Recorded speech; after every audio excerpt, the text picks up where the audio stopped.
So 4 more Democrats are flying down to El Salvador, and it's not good news. Already, Democrat Senator Chris Van Hollen is backing away from his support of Abrego Garcia, saying he's not vouching for the guy. He's just concerned about due process. Despite the fact that previously the dude almost referred to the guy as an American. That's how insane they've been getting.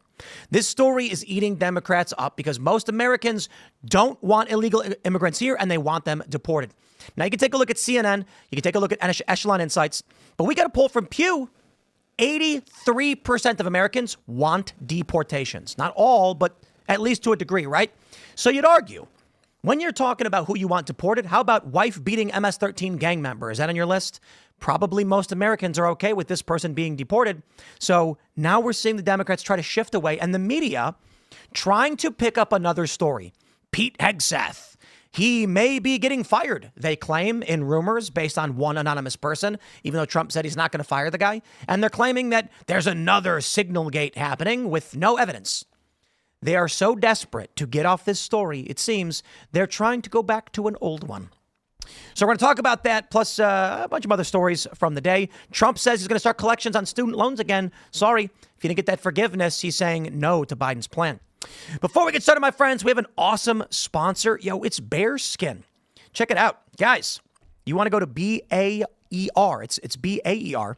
Bearskin60.com. You'll get 60% off. Check it out. Bearskin60.com, right. So I'm sure you've heard of the Bearskin hoodie guys. They're all over YouTube. They make really great outdoor hoodies, but they also make awesome outdoor gear in general. And they just released the Bearskin Heavy Storm Rain Jacket. I got to say, the jacket looks pretty cool. It really does. I think I'm going to get one. But let's be real. Either your rain jacket is good at being waterproof, but then it's a big and bulky and hard to pack, or your rain jacket is kind of small and dainty and easy to pack like a poncho, but then it really doesn't last in heavy rain. That's where Bearskin Heavy Storm Packable Rain Jacket comes in. This thing's got a 10K waterproof rating, fully taped seams. Ooh. And that's interesting. And it folds right into its own pocket to a 4x5 inch pouch, which is insane. It's got 4 waterproof pockets, adjustable hood, waist, and wrist, so no rain sneaking in, even when it's coming in sideways. Whether you're out hiking or just commuting and don't trust the forecast, this jacket's a no-brainer. And right now, if you go to Bearskin, you're going to get hooked up with 60% off. Go to BAERskin60.com. Again, that's bearskin60.com. 60% off the last rain jacket you'll ever need. Very cool. And also, don't forget to pick up some Cast Brew coffee. I got to admit, it's the best coffee. I mean, we made it, but, I went to a coffee shop earlier, and I'm not going to rag on them, but it was bitter and gross. I will rag on Starbucks. I go to their coffee is always burned. And I know that's not just me. So we sell Cast Brew coffee. Pick it up. Ian's Graphene Dream is a big favorite. We've got Appalachian Nights, Rise with Roberto Jr., and don't forget the delicious Misty Mountains. Big news. It looks like for the Culture War Live events, we've got our lineup set. Will Chamberlain versus Pisco Liddy debating the Abrego Garcia case with actual legal documents. And this Culture War Live will be May 3rd. So it's about 2 weeks from now. And y'all will be able to join us on the debate stage. I believe we may have 1 or 2 tickets left, probably sold out. But if you are a member of the Timcast.com Discord, you can actually submit your view of the debate issue, and we will invite you on stage to join the debate. Think Kill Tony meets Jubilee. That's the plan. So we're really excited to announce that. Don't forget to smash the like button, share the show with everyone you know. Joining us tonight to talk about this and so much more is Tara Palmeri. Hey, Tim, thanks for having me. Yes, who are you? It's great to be here in West Virginia. I kept thinking of that John Denver song, which I love. Who am I? I am a journalist that has gone independent. I've worked for 15 years, everywhere from the Washington Examiner and the New York Post to ABC News, where I was White House correspondent. I've been in new media at Puck. I spent a year and a half just investigating the Jeffrey Epstein crime and doing podcasts on that. Wow. I just had a podcast, political one, on the Ringer Network with Bill Simmons. So I've just decided I am going to try to follow your footsteps and try to create a media empire. I'm a little minnow next to you, but thanks for having me. Tell your bosses that you quit? I already did it. You know what? Like you, just say, I quit. I'm doing it on my own. I think you have to bet on yourself in life. And let's go. Yeah, exactly. Here. Very cool. So thanks for having me. Yeah, thanks really for joining. Appreciate it. It's going to be fun. Elad is here. Hey everybody, good evening. I am Elad Eliyahu, Timcast's White House correspondent. Tara, I'm really excited to hear from somebody with so much experience in the journalism space, both establishment and now in the new media space. And it's just funny seeing the old media people saying they look up to Tim now. Crazy how things work. But is this confirmed, the press pool for tomorrow? It is confirmed. You're on it? We can announce that? I'll be in the pool with Donald Trump, and I believe you'll be in the new media seat tomorrow. If there is one, right? If there is. Are we supposed to say that? A briefing. If there is one. I don't know that we're supposed to say that, are we? Well, we don't know if there would. Well, how's it going over there? Breaking news. Is that suit mandatory a lot? News. They're going to take the suit back a lot. I am Shane Cashman, host of Inverted World Live. We go live on YouTube and Rumble every Sunday at 6 o'clock. What is up, Phil? Hello, everybody. My name is Phil Labonte. I'm the lead singer of the heavy metal band All That Remains. I'm an anti-communist and counter-revolutionary. Let's get into it. Here we go from Mediaites. Democrat senator tells Fox News he's not vouching for the man in a Abrego Garcia case and will support a court deporting him. Now, this is a huge turnaround from a guy who dang nearly called him an American and stopped himself and then called him a resident. And with the media screaming to the high heavens, Maryland father, for a Democrat senator who was leading the charge to come out and be like, I'm not vouching for the guy and I'm okay with him being deported now. Wow, talk about a heavy 180. Now the issue for Democratic Senator Van Hollen is simply the issue of due process. Not the MS-13 gang member accused of mercilessly beating his wife on more than one occasion. I think it's fair to say that they walked face first into this one. And here's the best part. 4 more Democrats are going down there. This is not, I don't know what they're thinking with this. You know, we are going to be having a debate in the culture war going over all the legal documents, which I believe shows he's gotten his due process. But the American people of all of the things Trump has done, immigration is his most popular issue. Why are they setting themselves up like this? To make me laugh because I needed a good chuckle. The Democrats are sitting back and they're like, "What can we do that'll make Phil laugh today?" Absolutely. I mean, it's hilarious. They're falling over themselves, siding with the worst people that are here. Their whole story is irredeemable. Like he's here illegally. He's probably a member, or he's alleged to be a member of a gang, but it's been multiple courts that have said it, I believe. And I don't remember what the other person or the other organization that made allegations that he's in a gang, but they're reputable organizations. There's his ex-girlfriend has filed charges or at least made claims of abuse. His ex-girlfriend did? I don't remember if it was his wife. Oh, it's his wife. Okay, my bad. All right, so fair enough. But this only goes to my point. He is totally You're not describing sympathetic the at all. Democrats' favorite voter. Right. Wait, Shane. Do you want to read the first sentence of that paragraph right Let me there? get my old man glasses on. Old man glasses. Just starting with here? at. Yeah. At a master calendar hearing, the respondent, through counsel, admitted the factual allegations contained in the NTA and conceded removability as charged. Should I keep going? Based on the respondent's admissions and concessions, the court found his removability to be established by clear and convincing evidence as required by INA 240C3. So this is the document from 2019, August 9th and September 27th, where they again confirmed he was to be removed. However, not to El Salvador because a gang in Guatemala was threatening to kill him. This is the story. A Guatemalan gang was threatening his family, and they didn't feel that they could be protected in El Salvador. Now, the only question that needs to be asked based on this is, can he be deported somewhere else? The answer is yes, of course. And so then the error that the Trump administration made, they were supposed to have a USCIS interview with Abrego Garcia before sending him home. And they didn't. But under the Alien Enemies Act, he was allowed to do it. So, I feel like this horse, I would argue that we've beaten the dead horse on this story, but Democrats won't shut up about it. So let me just say we've ground the horse into glue at this point, because I don't know how many times we need to point out that this guy was found deportable, credibly an MS-13 gang member, now accused of beating his wife. And I guess I'll put it this way. We could have opened this show with the Hegseth Signalgate story. But we'll get to that? Yeah, but it's a fake story. It's not. The second Signalgate? No, It's a fake story. The story about how the Department of Defense is a total mess. I mean, his former spokesperson is saying, on the record that, what exactly did he say? Month from hell inside of the Department of Defense? That's concerning. And this is a guy who worked for Trump in 2016, too. This is not just some lefty spokesperson that he inherited from the civil service. This is a true MAGA believer who was oh, come on. Who else worked for Trump in 2016? And there are a number of other people have come out. In his 2016 term, it's 2017. Why would he have hired him to be his chief Pentagon spokesperson and lead the communications at the NSA if he didn't believe that this guy was legit? Why were there 3 people leaking information to the press? Listen, you got to take this allegedly, seriously. and the 3 in the article that the was he a chief of staff or he was the chief Pentagon spokesperson until 2 weeks ago. Yeah, he wrote an op-ed in Politico where he actually denied those the 3 advisors that they ever leaked anything. So I want to add allegedly here because I do feel like lawsuits are coming. All of these guys were trying to allegedly.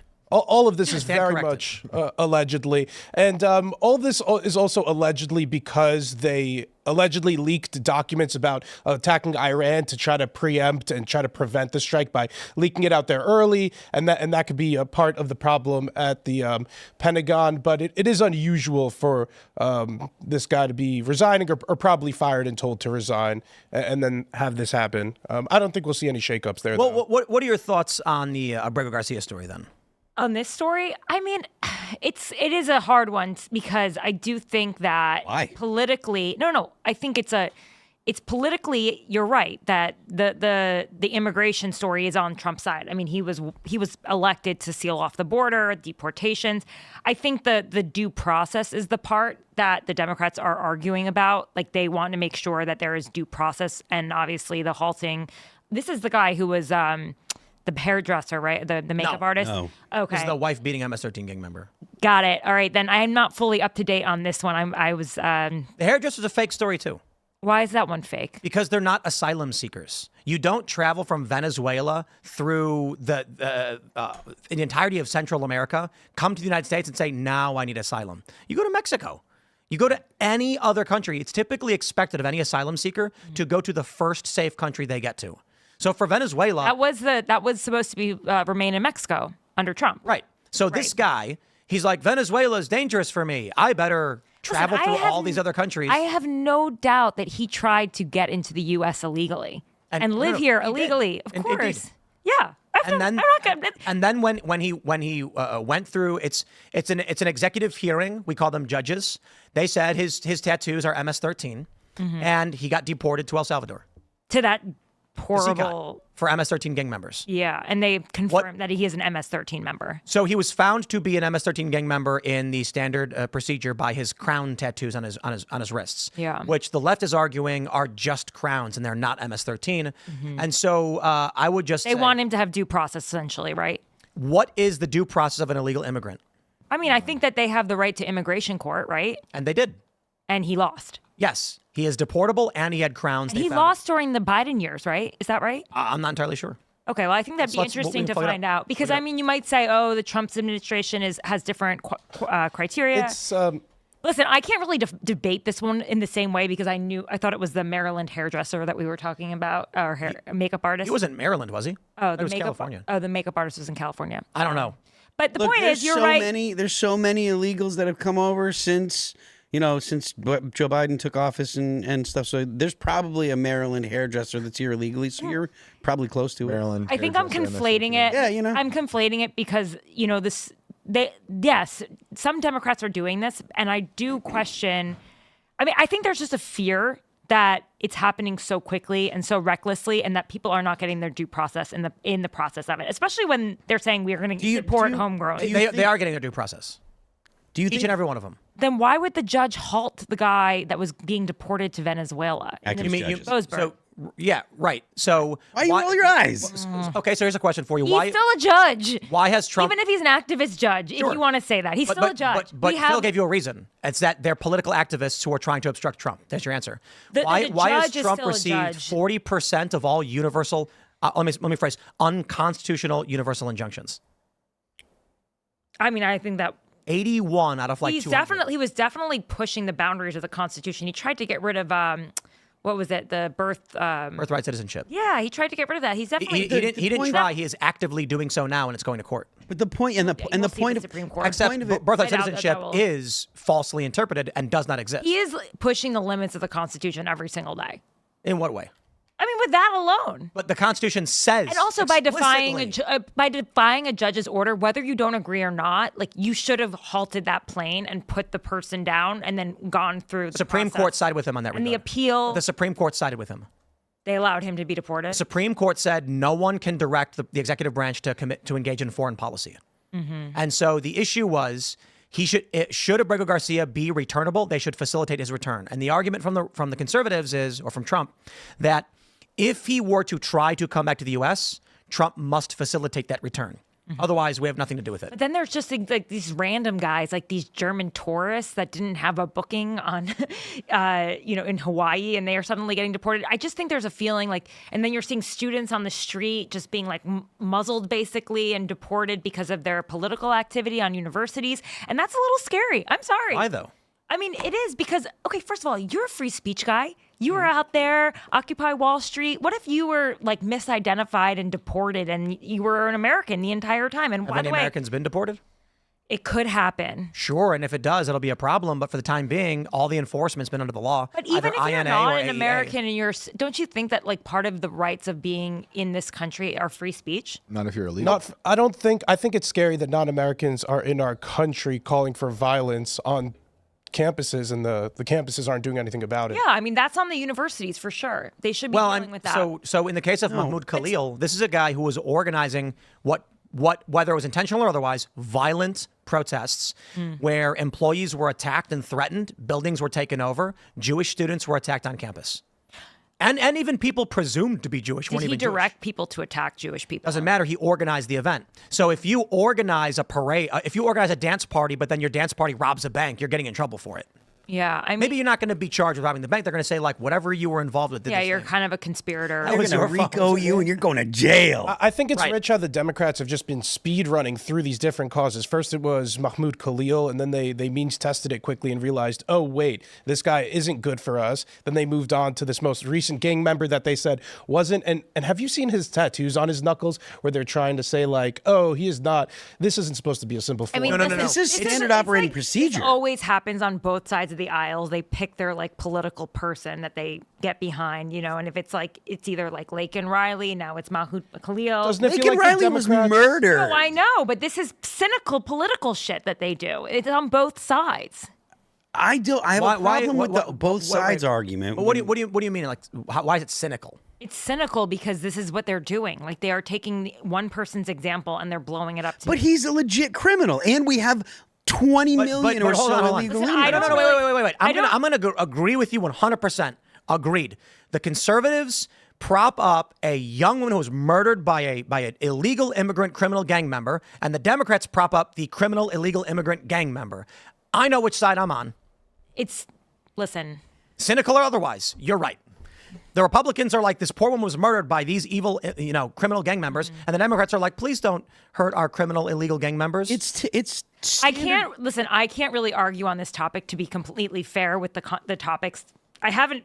okay. So I'm not going to argue in favor of these people because I don't even know their full history. Take the individual specific people right. out of it, right? You look at look at the people that the Democrats champion and what tends to happen after all of the information comes out. Yeah. Right. The guy that they were championing that ended up getting all what's the town Kenosha burnt down.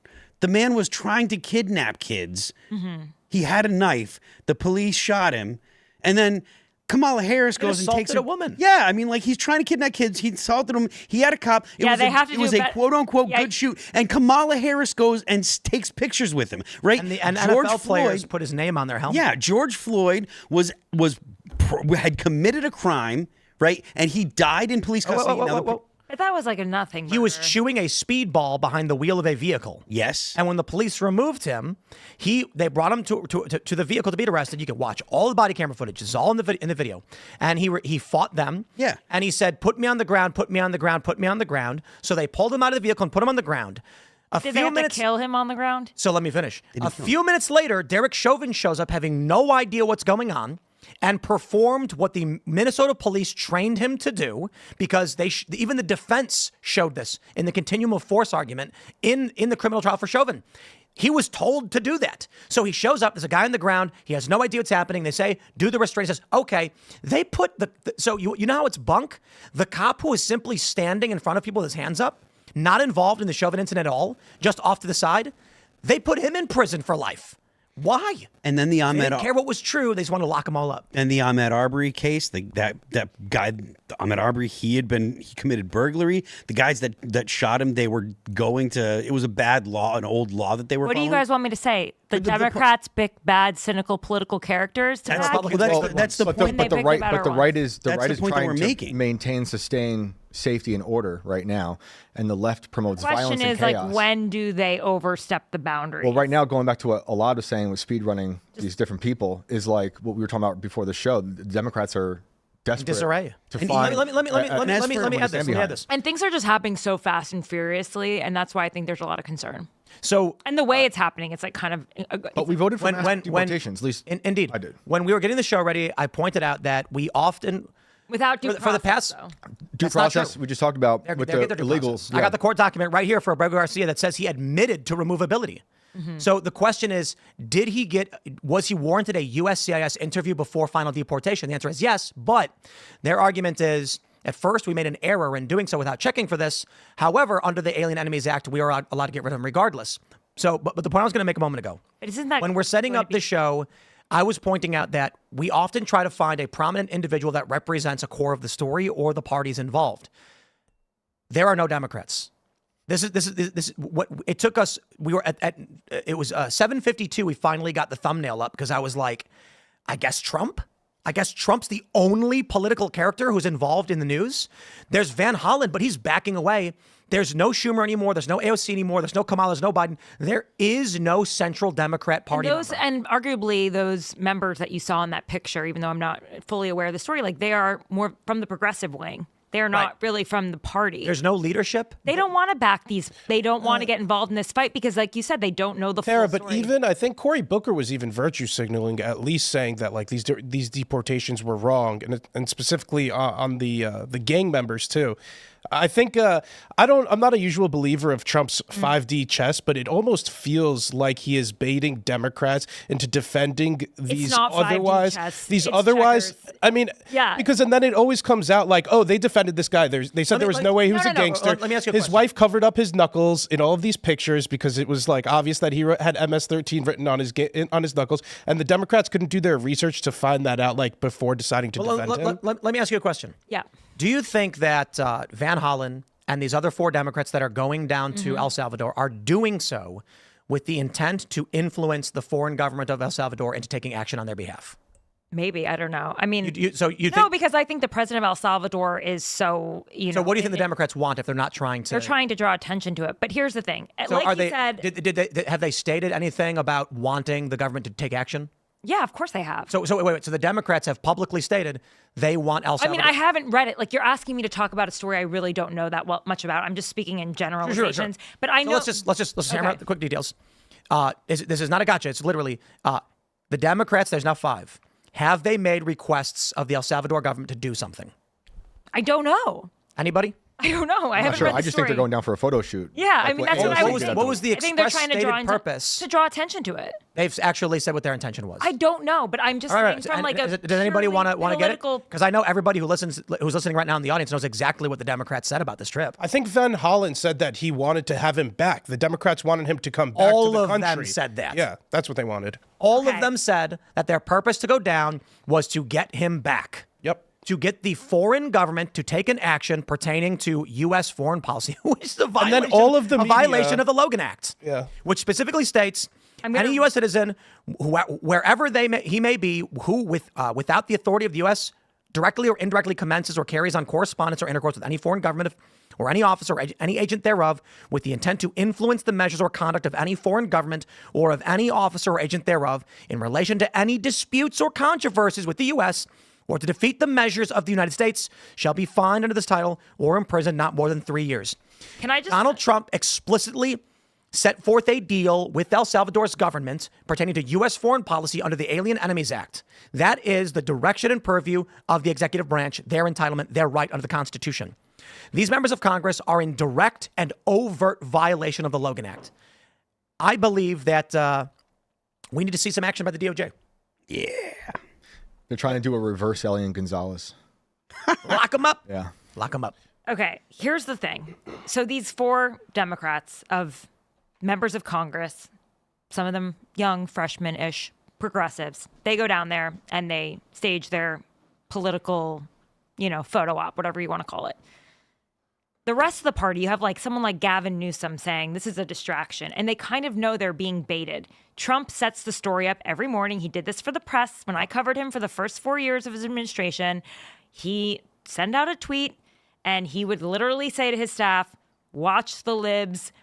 I'm going to own the libs today. I'm going to overreact. So they're starting to think to themselves, maybe we are missing the boat by overreacting. This is a distraction. We cannot jump onto every single thing that he gives to them. They are I getting think you're eaten alive on the mischaracterizing issue. this because do you think Cory Booker is one of these far left progressives? Yes. I think he's Kind of, yeah. He's No, as far as Democrats go, Yeah. Yes. I think as far as Democrats go, Cory Booker's a Did moderate. you hear he came out recently?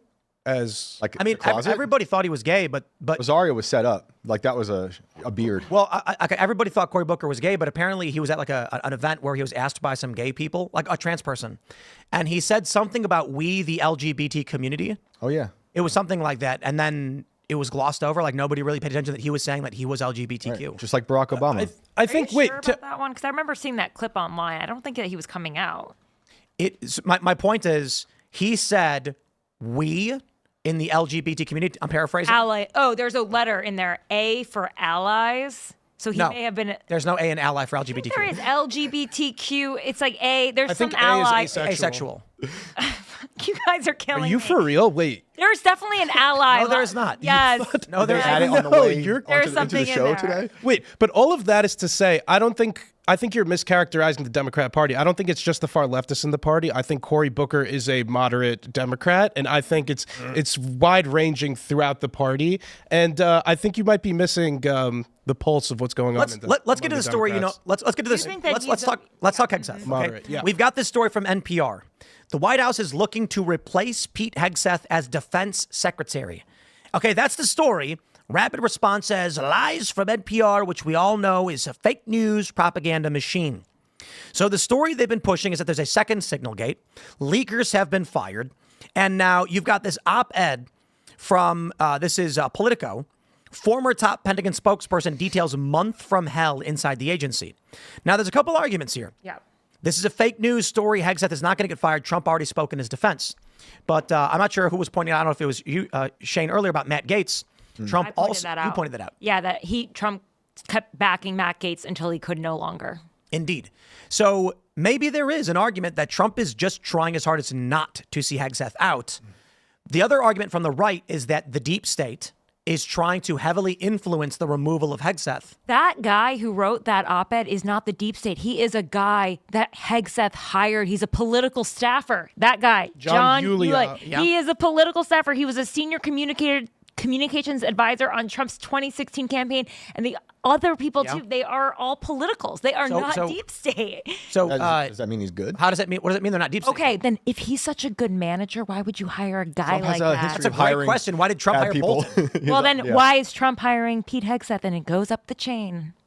Yes, Trump hired a lot of bad people in his first term, and many people were concerned about the hires that were going to come in the second term. Yeah. He's done a pretty good job, but I'm not surprised to see that the firing margin is a bit lower than what we would have seen in 2016 had he learned his lesson. So Yeah. I think what's actually going on here is that within the Trump administration, there are rumblings between the more isolationist and the more hawkish camps. And this is manifesting right now through the debate on whether or not we should strike Iran preemptively at their nuclear sites. So I think some of Hegseth's staffers allegedly leaked out the Iran plans early to the New York Times and other outlets in hopes of trying to help prevent the plan. So it's really those two two sides knifing each other within the administration. And then there's also like the Democrat and left media that's taking advantage of these internal conflicts that are going on to try to kind of capitalize it, is how I see what's going on right now. So that doesn't mean the administration or the Department of Defense is in complete disarray or the Pentagon's in complete disarray. I think it's people trying to knife each other in the back more than anything and want to influence the way the administration goes. That doesn't mean Hegseth needs to be fired. I wouldn't be surprised, though, if they are putting this out there themselves. But do you understand the context behind... To see how it goes, and then... Because maybe something big is coming. Well, I maybe wonder, there are text messages, again, like Signalgate, and everybody's going to these were high-up staffers. Let me give you the stupidest conspiracy out of all of it. If you don't want to go to war with Iran and the deep state's going to try and force your hand, just throw the Pentagon into disarray and they can't false flag you into one. I like that. And I did say that was the stupidest conspiracy theory, by the way. Yeah.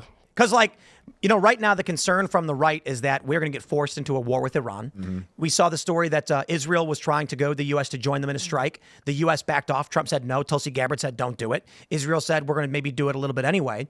If there's some kind of attack or false flag or who knows what, if the Pentagon is broken, we're not getting involved in that war anyway. Right. So if you had a functional Pentagon, and again, I'm stressing this is a stupid conspiracy theory. It's probably not true at all. I'm just saying, if a false flag were to happen, we would be publicly pressured into a conflict we don't want to be involved in. However, with the Pentagon broken, the response is going to be like, unfortunately, due to the disarray with leadership, we can't formulate a proper response to what happened in the Middle East. Can I just say what is probably really happening? This is like Veep, okay? Have you guys seen Veep? Yep. The show? It's a fucking disaster in government. No You're right. one knows what they're doing. Always, yeah. More likely than not, it is just That much a we bunch know. of people who have no idea what they are doing.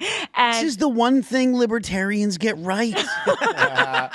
you know, did you ever remember They're that? crazy too, though. Yeah, they are. Do you remember that line? I don't know if you remember that line when she's like, something happens in Yemen. They're like, when life gives you Yemen, you make Yemenade. And it's like, you can't even make that shit up. But this is just like... That's only one step away from the reset button, the misspelled reset button that Clinton took over. So Russia. regarding Iran, the administration has repeatedly said that he cannot allow them to get nuclear weapons. So I think that's why a lot of this stuff is coming to a head now, as I think we're going to see this weekend as well. Negotiations continue. Whether we'll see them actually go anywhere has yet to be seen. I don't think the admin's also going to get rid of Hegseth, because once you get rid of one of these top guys in the administration, one of these secretaries, that means everybody's kind of on ice. It's kind of opening the floodgates for other people to be fired too. Now, hold on. He wasted so much political capital on Hegseth to just throw it away now. What about a less stupid conspiracy theory that if Hegseth were to be fired, they would get an acting SecDef, and that could be anybody Trump wants? I mean, I thought Pete Hegseth was... Well, also, he's already outlasted Mike Flynn. Let's not forget that. The National Security Advisor who went out on February 14th, 2017. I remember that was a horrible Valentine's Well, nobody's Day. been fired yet in the administration. None of the higher-ups. Oh, is that true? Yeah, think of one. Oh, my God. Exactly. Wait a minute. So that's why he's trying to keep everything together. Because if Pete Hegseth gets fired, other people could be, on the chopping block. And they spent like $10 million to get him confirmed. He's solid on everybody on his cabinet. Also, with the Walt story, you could have hypothetically kicked him out for that Signalgate story. I mean, if you wanted to get rid of that story really quickly, he could have just booted him out, but he chose to stand by him. So I suspect Trump's going to stand by Hegseth throughout all of this. I do think it may largely be fake news, specifically because, as you were mentioning, I think it was you saying this, that the Democrats are just speed running through all these narratives and these individuals trying to latch onto something, and they don't have any strong case against the Trump administration. Oh, come on. Signalgate was a fucking disaster. It did not resonate with a single person. Okay, I know. Okay, I interviewed Laura Loomer for my podcast, okay? And you did? You might. Yes, I did. I just had her on Thursday, and you may say what you want to say about her, but she is very close to the president. She's a very powerful person. I don't think we have anything bad to say about Laura Loomer. Okay. All right. Well, no, she was saying that she's powerful and close to the president. She is. She had an ability to walk in the door and a side door into the Oval Office, and she had the ability to essentially take out 6 very powerful people in the national security apparatus, overruling Mike Waltz, okay? Yeah. And actually, when she showed up in Washington, she told me, and this has never been reported, but she had a video of Mike Waltz from 2016 speaking very poorly about Donald Trump, and we'll have it in the podcast. You should check it out on my YouTube channel at Tara Palmeri. But yeah, she came there to kill Waltz. Waltz walked in the door just in time because she knows like he's 78 years old, Trump, and she's got to show him the video. And so Waltz walks in the door. So she told me that Trump is not happy with Waltz. And she told me there's a lot of infighting in the administration. But do you think he'll get fired? Listen, I don't think she would have gone on my show and talked like that if she didn't think he was already on ice. So this may be all true and correct. I don't disagree. I'm just saying that the American people don't care about the inner workings and the minutia. Signalgate. He is the national security advisor. And go to Times Square and ask someone about Signalgate. What are they going to tell you? Yeah, but that doesn't matter. You know how people are safe in Times Square? The way that people are safe in Times Square, a target, by the way, is because of the national security advisor. Right. It's because of that. But again, someone that if you go to a random tourist from anywhere in Middle America, let's say you go to Times Square and you're looking for American citizens specifically. Oh, but they probably don't even know the capital of Maine. Indeed, that's the point. And they vote. So when you go to them and say, "What are you really worried about?" and they're like, "These gangbangers all over the country," and you're like, "Trump's supporting them." I like that. Okay, but would they be worried about going to Times Square if there were terror attacks there all the time? There because were. We didn't have a national security apparatus. And but there still are, and it's gang members. Like it's a lot safer than it was when I was Isn't that a big leap? Elad. Trende Aragua guy got arrested for shooting a gun in Times Square at people. Okay, fine. So yes, they're going to be like, I want to tell you what it's like to live in a country where you do not feel like you are safe. You know the national security apparatus does not work. I lived in Brussels. Ukraine? No, Brussels. I lived there from 2014 to 2016. I was covering the EU, okay? And while I lived there were so many terror attacks between Paris and Brussels from the terrorists, the homegrown ISIS terrorists that were there. And the bomb went off in the airport. I was there at the airport. The bomb went off in the subway below my office. We were under lockdown for weeks sometimes. We were told we couldn't leave our house. There was the Charlie Hebdo shooting.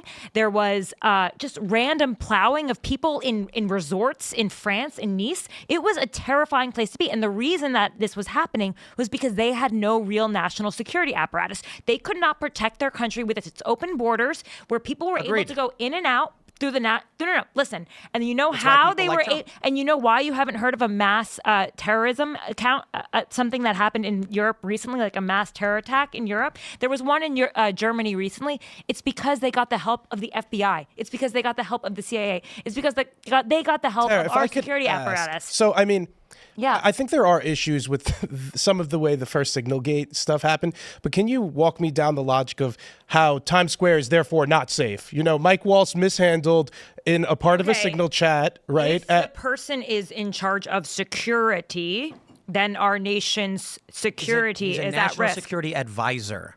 He runs like the cyber command. He runs everything. He runs Your all bigger these concern is people. probably Kristi Noem, but more importantly, the issue that I brought up Maybe is Kash Patel, the issue that I brought up is FBI. specifically, I don't know. will Trump earn favor among voters, which will benefit him in the long run? I don't care about that. I care about being safe. I care about government. And care about... so you agree with my point then? Yes, but regular people in this country do not care about this. They will care when they are not safe. That is when won't. they care. They- Oh my God, are you kidding?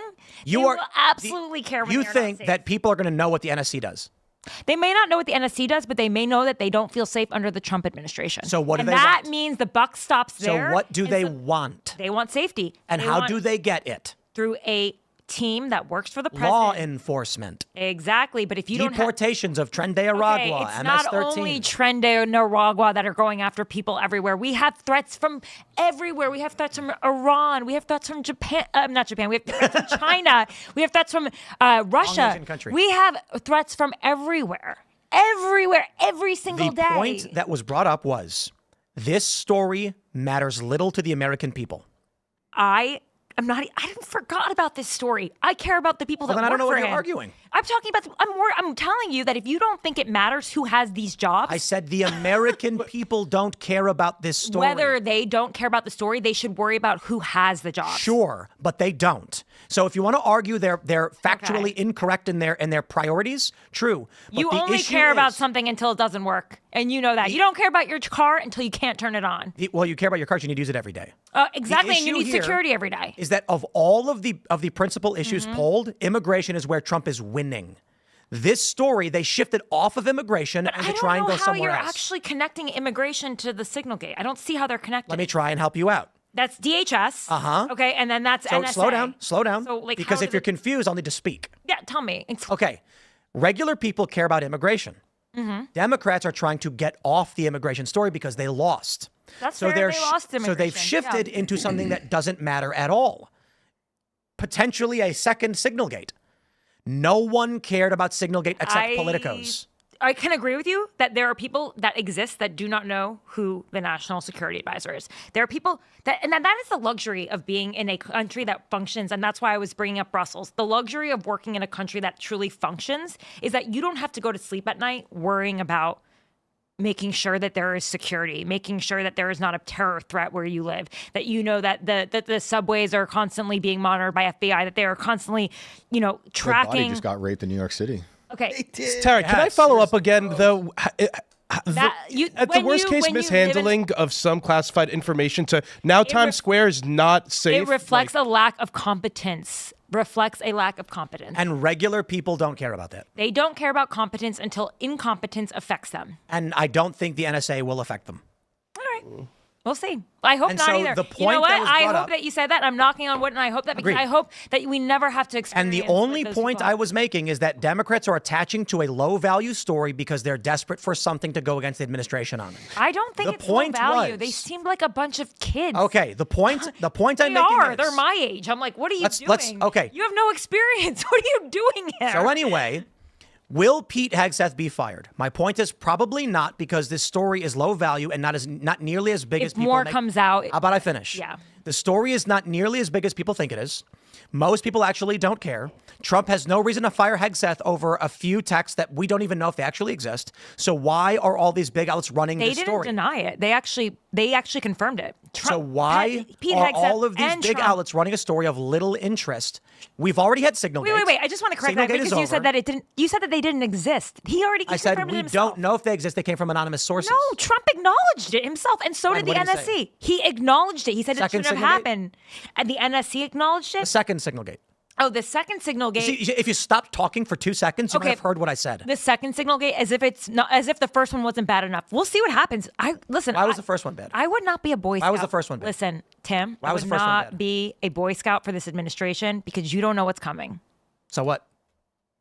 So you're arguing we should lie because we're worried Trump would do something bad? I'm not saying you should lie. I'm just saying I don't think you should defend him so hard until you know what's coming. I think the funny thing is, Because you might have egg on your face in literally 3 days. You are so emotionally attached to the liberal. No, I'm not. I'm not emotionally You attached. can't even stop talking for a second. I'm not emotionally attached. You are.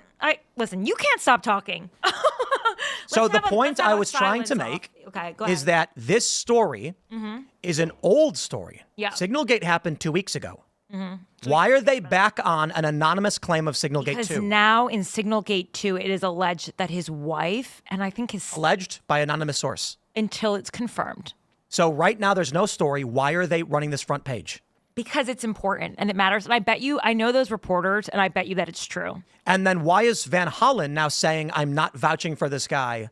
I'm okay if he's deported. I don't see how those two are Could it connected. be that immigration being the number one issue among Americans they're winning on, Democrats and the media are shifting off of a story Listen, and they're going backwards to a Tim, previous one? I am not a partisan. I will not defend the Democrats, okay? If that's what you want me to do. You are doing it. No, I'm not. I will not defend the Democrats. I'm actually a reporter. I don't even vote when I cover elections. I didn't vote in this last election. Why when I said all I that am telling people you don't is care that about this national issue, you got so security and angry? competence matters. Because the whole idea, you just keep you keep pulling things from here and then you bring them there and you try to tie them together, but they're not related. All I am saying I just think you actually said all you I can't am understand. saying is no, I can understand. What you can't understand is what I'm trying to say, which is that competence matters in I do, but you're off in some other world. Tim. Let's go back in time. The issue we brought up at the start of the show. I just don't. Yeah, sure. Go ahead. The issue I brought You up. keep talking about the Democrats and guess media, not. but go ahead. Sure. The issue I brought up at the top of the show was that the immigration story has backfired on Democrats. Echelon, Pew, and CNN all came out with polls showing the American people are happy with Trump's job. Correct. Signalgate was 2 weeks ago. Okay, go ahead. They've now shifted to an anonymous claim with no evidence of a second Signalgate. The point I brought up was not to defend Signalgate, was not to defend Donald Trump. So you think they shouldn't report on it? My point was that with Senator Van Hollen coming out and saying, I'm okay with Abrigo Garcia being deported now, they're backing away from a story, and the corporate press is now shifting the news cycle back onto Signalgate, which was 2 weeks ago. Fine, maybe they are, but if it's real, And they you should started still report defending it. them. They should still report Signalgate 2 if it is real. And so they should wait until they have corroborating evidence. I think that what those reporters have, they probably have corroborating evidence because I know those reporters, they are good. Probably. Maybe one day they'll share it with us. And you know what? Actually, But otherwise, I'll just believe everything they say no matter what. I respect those reporters. I know them and I trust them. And I'm sure that they probably do have that. But What in the outlets? meantime, Why wouldn't they share it now? Their corroborating evidence. because it would probably expose their sources. But if it's that important of a story, Why are we? Here's the question, guys. This whole idea of like the mainstream media is like trying to draw the narratives one way or another. Fine, whatever. Maybe there are people who want you to look one way or another. But at the end of the day, why would you want to censor a real story? Who said that? no one wants to censor the story. Well, you're the I one who's think saying you- that we I shouldn't think- cover Signalgate. Like, it Who doesn't said that? matter. You're saying Signalgate 2 doesn't matter. You're like, Who said well, that? who cares? Because Americans don't care about it. That's literally never been said once. You said that most people don't care about Signalgate. Indeed.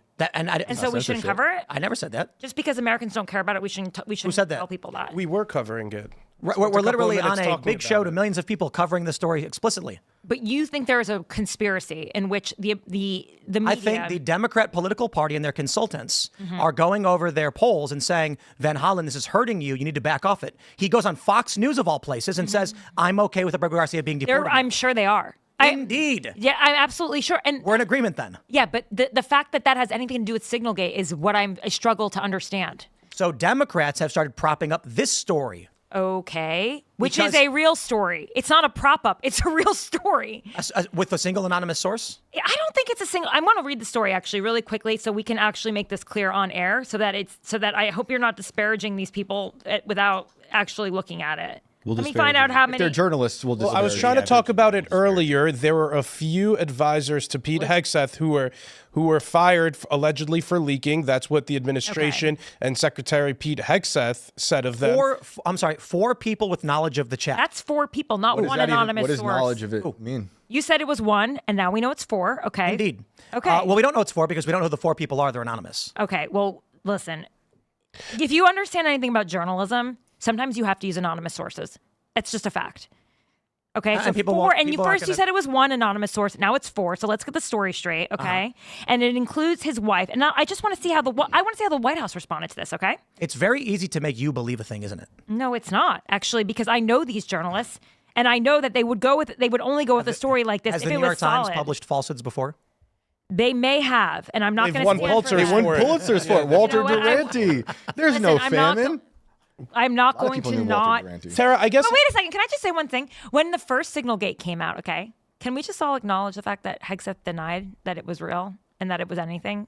And he said those chats weren't real, and he just said blatant lies on TV. And then What did he Trump say acknowledged it specifically? an hour later. What did he say? Hold on, I'll pull it up. Let's roll the tape, as they say. I just don't think you guys should be like defending these guys like this. It's just gonna. You're gonna have egg on your face. I think the interesting thing is you conflate stating true thing with defense of Trump. Okay, deny signal. Here it is. Right? Is stating true thing defending Trump? Okay, here we are. No. I guess There's a lot of there it things is. I criticize the I'm pulling up the administration all the tape. time. Just not for this. Suddenly a bunch of hit pieces come out. Hold on. That's from today, actually. That's from today. Okay, that's That was- denial. Let's see. Oh no, 'cause no, he this was the says- one when he was in Hawaii. Yeah, this was a good one. And he was like, "This is an old story. They're bringing it back up again." Talking about a deceitful and highly discredited so-called journalist who's made a profession of peddling hoaxes time and time again, to include the They couldn't even get their denial. the straight. hoaxes of Russia, Russia, Russia, or the fine people on both sides hoax, or suckers and losers hoax. So this is the guy that peddles in garbage. This is what he does. I would love to comment on the Houthi campaign because of the skill and courage of our troops. I've monitored it very closely from the beginning. And you see, we've been managing 4 years of deferred maintenance under the Trump administration. I don't think that's the right. Sounds video. like you're misquoting him, Tara. No, listen, you have to wait As for the whole thing. targets, our ships couldn't sail through. First, he And when they did disparages shoot it. back, it was I don't think it's the right video. defensively or at There was no Shaq's denial end. there. Yeah. President Trump said, no He was just insulting the guy. Okay, so then let me get to the one where he denies it. Just so like. No, I want to I'm find cool it with- because he denied it, and then Yeah, but Trump I'm acknowledged it. still cool with him just sliming the guy. That's totally fine with me. Why is it cool just to slime somebody? Because he's a liar? Because the Because of who he journalists is. lie to Liar. us constantly. You guys, if he lied. Because Goldberg was a purveyor of the Russia Actually, hoax can I ask you myth. guys? You guys are like a bunch of badass journalists or media No, guys. not at all. You're not. Okay. I am. Do you I'm care about I'm the a truth? Mennonite. one. Okay. If Tara, wait, I'll wait, take wait, that one. If Dick for a you living. were on, if you were on this chat, would you actually report it? If what? If you were on the chat, would you share it? If What were on the I would chat? have contacted. Be like, yo, I'm not supposed if to I be was here. included in a single chat, I'd say, hey guys, discontinue, wrong person. I actually have the text. I have the phone numbers of many of these people. Yeah, me too. And if they texted me, I'd say, guys, wrong chat, boot me out. And they'd say, whoops, and there'd be no story. There's no issue. Your information about war plans against the Houthis in Yemen. Let me make sure it's the right. Tara, you better have this quote right if we're running No, through all he these denied videos. it. Nobody was texting war plans. There we go. Indeed. Who was that said that though? No, now it depends on how you define war plans because he Oh, was just right. talking That was the about semantics. coordinates. The whole thing's semantics now. It always is. Well, What was it? War plans or was it war attack? Tara, how would you respond to somebody who says, "Hey, these are just I three"? just think- Wait, you didn't finish Yeah, hearing yeah. what I said. That these, like Pete Hegseth and others in the administration, were saying that these are just a few disgruntled employees. John Uliot, he said he resigned, but he probably could have been asked for his resignation. Mm-hmm. These guys are probably pissed because they probably got caught allegedly leaking, which is what Hegseth said. So if these guys were found to be the leakers, it would be worth firing them. Correct? I think if they were leaking classified information, yeah. Do you believe that these guys were involved? Do you know the story enough to comment on that part? Because these guys were, again, allegedly involved in the leaking of the war plans. The Iran war plans. About Iran. I'm not going to comment on that. I don't know. Okay, so I feel like, again, like we're leaving some parts of this story in the dark now because is the department in disarray, or is it in disarray because there are leakers and President Trump now is fixing it because there are leakers and this is making it better, not in disarray, if anything, right? Like, I'm trying to flesh this through. There were leakers in the Department of Defense, right? In the Pentagon. We're assuming these people are leakers. Allegedly. Allegedly. You saw the reports from the New York Times. The New York Times, somebody in the Department of Defense was leaking. Pete Hegseth said it was them and fired them as a result of it. Right. Now they seem to be disgruntled.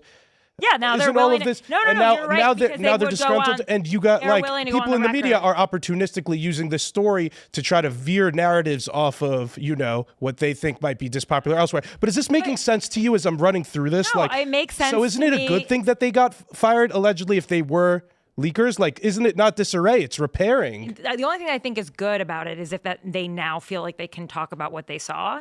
I do think that if you were, I'm still in shock that if you guys were on this chat, you wouldn't have shared it. Why would I don't. wait I didn't, for real? I didn't respond Yeah. yet. You have sources that you would expose? You would expose private sources, private information? That wasn't a source relationship thing. That was a I am watching classified information. That is like almost like walking Let me in ask on you a question. someone doing a crime. Let me ask like you- if you No. walked Can I- on can I someone, ask you a question? if you walked in on someone committing a crime, how would you not cover that? Can I ask you a question? Yeah, Why do you have the phone numbers of government officials? I have sources. Okay, if they accidentally texted you private information, you'd report that. If you want to stay their source, you would. I would have to say if it was an accident, I might reach out to them, but that was not what happened to them. That's not what happened. What do you mean they accidentally included Goldberg on this? The reason that he decided to go with this one is because of the way they were communicating classified information. What was classified? All of it. What? Oh, come on. They said it wasn't classified. Yeah. That's not an answer. Are you dealing in facts or opinions? I mean, you should be the one who's talking. Indeed. I'm asking the question. And we have an official statement from the executive branch and their plenary because they can classification powers they can that it wasn't classified. They can declassify also. Indeed, they can. So when they say it wasn't classified, it's not. Oh, if Trump decides it's not classified, then it's not classified. right? Indeed. But So my question would you was- have wanted those people in Yemen or our service members to be exposed by that information? And if say it Which was information? intercepted, Which information? the plans for the What was the attack, plan? What are you talking about? exactly how they were going to attack these people in Yemen. What were what details are you referring to? All of the details in that in that You chat. know the details. Yeah, I'll read them Bombs, man. actually. You're going to look them up. Yeah, I don't know them. Do you think I do. Okay, then tell us what. F-18s and launch times. Right, planes, no targets, no personnel, no locations. So whether or It not was much more detailed than that. It had the wasn't. date. It was the time. Listen, I'm going to pull this up. The reason why they argued it wasn't classified is because the launch of vehicles, I think it was vehicles, not weapons, no specific targets, and unspecified locations. And so they argued this is not classified information. In fact, on top of this. And why did he share it with them anyway? With other members of the cabinet? The people that needed to know were Mike Waltz and the NSA. They were having a conversation about whether they were going to carry it out. Very much before it even happened. But would you want anyone to have that information before it happened? Let me ask you a question. Yes. Why does the military let Richard Engel embed with them on military strikes? But they have agreements when you do that. I've done that kind of thing before. You can't report it before it happens. How come it wasn't a big story that Richard Engel brought his personal cell phone to Syria during the Assad missions? I don't know about this story. And this is substantially worse than Signalgate will ever be. It was never a story. Richard Engel, correspondent for NBC News, carried his personal cell phone into Assad territory, giving away all U.S. intel to a foreign adversary. And not a single journalist cared at all. And now they're going, Signalgate. And I'm like, so someone accidentally got texted vehicles in an attack that everybody knew was going to be happening at some point because Trump said they were going to do it.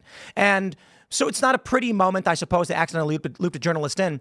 But I will add, the government brings journalists in these conversations all the time and often have their security compromised unintentionally by these individuals. And not a single journalist will ever call out one of their own. Okay, here's one. Still waiting for any journalist to call out Richard Engel. VP, building collapsed, had multiple positive Which building, ID. where? I'm just reading the text. I know, where? Time now, 11:40. I'm reading the text that you said are just like nothing.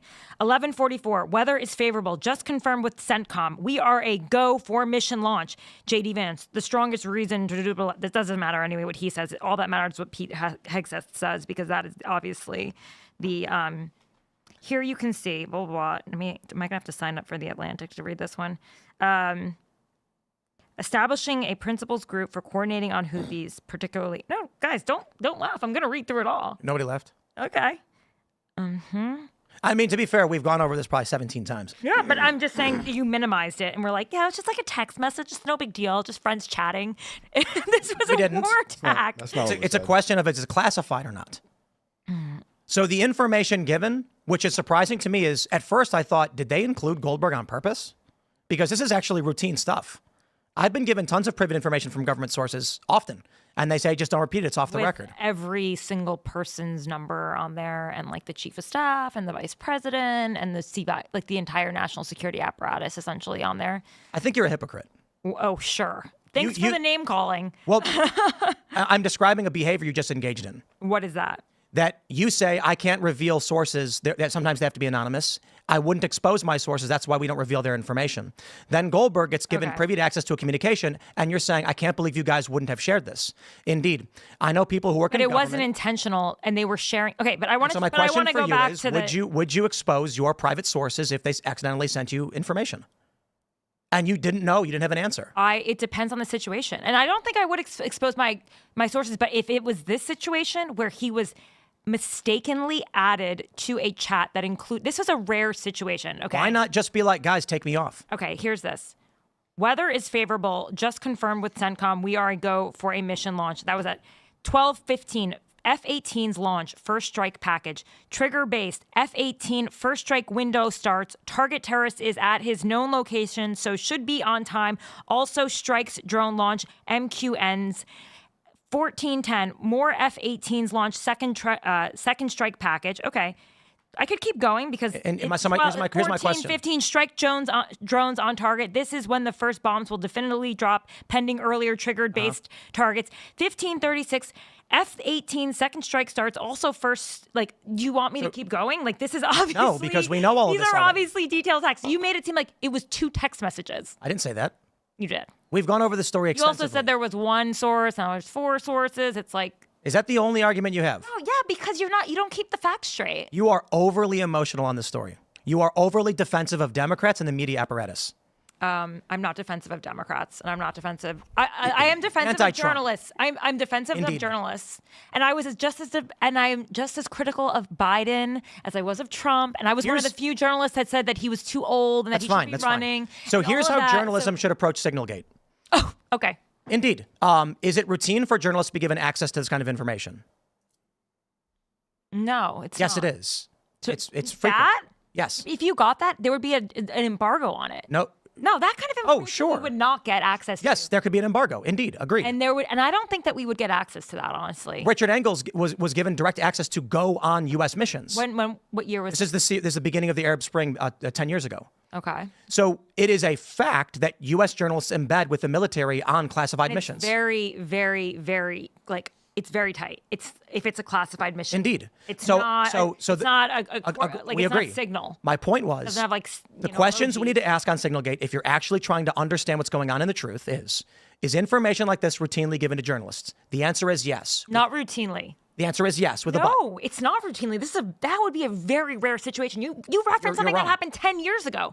Give me another routine time when this happens. Should I pull up all of the war footage from every news outlet ever in every conflict? Okay, war footage is when you are literally in the war with them and you cannot report until the actual thing happens afterwards, right? So you're misunderstanding. They mistakenly. You are misunderstanding. This was a mistake. You are being a mistake. You are being way too emotional and jumping the gun on the point I'm trying to make. It's a mistake. And you're talking over. Okay. So the first thing I said is information like this routinely given to journalists? The answer is yes, that it is. In this regard, it may have accidentally been given to a journalist. So the question then we have is, was there damage done? The answer is no, there was no damage done. So the question then after that is, that we know of. Who cares? That we know of. I mean, we might not have sources in Yemen anymore because of that. We might not. I can speculate 15 million things all the time, but a journalist isn't going to do that. They're going to say, I don't see any ramifications from this story. It's an interesting thing that happened. Maybe it's a Story's good thing. over. Maybe it was a good thing that it became public because they won't be using Signal again. They all use Signal. Why wouldn't they? Classified information. And I agree they shouldn't if it's disappearing. They should if they want encryption. Signal is regularly used improperly, but this isn't the first time. But not for classified. But in past administrations and just started. Classified information is regularly put onto Signal. The issue was that it was leaked accidentally from Goldberg. But no, you don't think past administrations have used this? Signal is used regularly. No, I know. They have. Okay, so the real issue was Goldberg. So the issue is the extent of the story from a bland assessment is, wow, who did that? I guess don't do it again. Instead, we've gotten a 2-month ongoing. It's the apocalypse. But if text message, if there is another chat, okay, there were multiples. It wasn't just that. There was the Houthi one, and then there was another one. Which other one?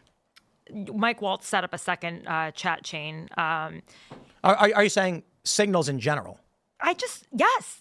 You're not supposed to use Signal for this kind of information. I agree. You can use Signal for and it shouldn't let's disappear. have a meeting. Let's do this. No. None of that can disappear. But it's also corporate. Like it's a Signal. They should be used for encryption, but all of that needs to be left for the public to have after the fact.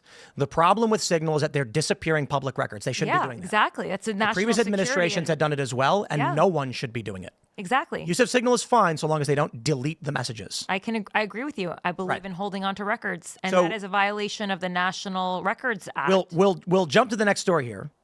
Otherwise, we're talking in circles. So let's just go to the post-millennial. Andrew Cuomo has been criminally referred to the DOJ over COVID nursing home disaster. Now, while the story does sound fun, it actually is just James Comer saying that Cuomo made false statements to Congress, and he's referring him to Pam Bondi. The rumor is, I believe it was Steve Bannon who said, we should expect to see some arrests by summer, but I won't hold my breath.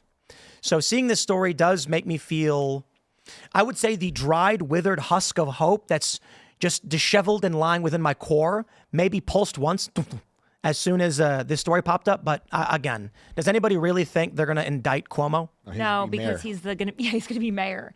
Exactly. I was going to say I'm truly conflicted because if they did indict Cuomo, the runner-up in the New York City Democratic mayoral primary is this socialist named Zorhan Mamdani, this AOC wannabe. So that would be a huge disaster. It's crazy how I'm actually rooting for Cuomo in the New York City genocidal maniac. Why would you be rooting for Cuomo against the communists in New York? Because I don't wait. Is that a serious question? Because I don't want the communists to. I'm an anti-communist. Whoa, buddy, I'm not so sure about that. There, we had that all fight about. No, he changed his mind. Remember? Oh, you changed your mind about prop. He said Bezos shouldn't be taxed. Or do you think that Eric Adams should have a shot?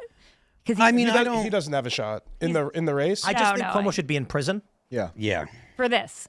for killing all those people in those COVID nursing homes? This is for sure. Nuremberg trials for Cuomo, for sure. Were the sexual assault allegations kosher and not kosher? They were kosher with all the women that heard about them. Tara, at your time at ABC, I don't know what's going on with Cuomo, because I know a lot of the news networks had a really good relationship with him, especially during the pandemic. He was supposed to be like... I wasn't at ABC during the pandemic. I left. I wasn't into the corporate media. Oh, never mind. I went to go do an Epstein podcast. So as much as you think I protect the corporate media, it wasn't my jam. No, I think just one of them. Oh, yeah. I respect reporters and journalists. Like, I actually, when I was a child, I really wanted to be a muckraker. I don't know if you know much about them, but they were Nellie Bly, these type of investigative journalists that could get their hands dirty and they could expose the powerful and hold them to account by getting real facts and information. So to me, accountability journalism is super important. And I side with people when they find information. Of course, it has to be accurate and it has to be correct. But I do believe at the core of journalism, it's to bring information to light that protects people. I call that activism. I don't call that activism because I don't. Which people do you protect? Because I go after both sides. No. I didn't say politically. I said which people do you protect? I don't protect people. In fact, you just said to protect people. No, to protect human beings, like in general, like from people who have power, from people with power. And what do people with power do? They abuse it. Like we talk about. I mean, at that time, it was the robber barons and the way they were treating people in the meatpacking industries. But now it's people in power. They look at what happened with the Biden administration. What was that? Would you say people like Bezos and Bill Gates? Yeah, everyone with power needs to be held into account. No. What I'm saying, are you implying that they are abusing people? Because it's one thing to say you're in a position of authority and you're in a position of power, so you should be scrutinized. But it's another thing to be like, I think you're actually doing. No, I would never accuse anybody of anything until I had actual information to be able to do that. And what degree of power do you think warrants this kind of spotlight? I think that if you are an elected official, for example, I think if you oversee, perhaps you're a major CEO of a company that sells products to people, and maybe there's some sort of poison in the products. It's about it's really so what if there's a big corporation that has a customer base? Yeah, and a mass customer base. Mass deceiving their customer base in some way. Yeah, exactly. It's I think it's about protecting the masses. I think it's populism driven. It's a populist form of journalism. Let me ask you, there's a big company with a million customers. Yeah. And they have deceived all of their customers. Yeah. If you found there was an employee of that company who knew what was going on and was deceiving these people, that person is to be targeted as well, yes? The employee would be a part of the story for sure. I think. What if the employee is the one doing it? Yeah, that's the story for sure. They should be exposed. Of course. If the employee was doing it, and if they were doing it independently, or were they being told by higher ups to do it, I think in general, this is just a populist form of journalism. I started my career at the New York Post. I've always believed that to me the best thing was when we got a dinkus that said Post got action, and that meant that whatever we reported resulted in some sort of change. What degree of proof do you need? If there's, let's say that this employee then breaks off and starts his own company. Yeah. And is I'm going to do this thing. What degree of proof of intent, mens rea, would you need to actually publish something that damages their business? This is what I look at. I think, does this story matter? Does it have impact on human beings' lives?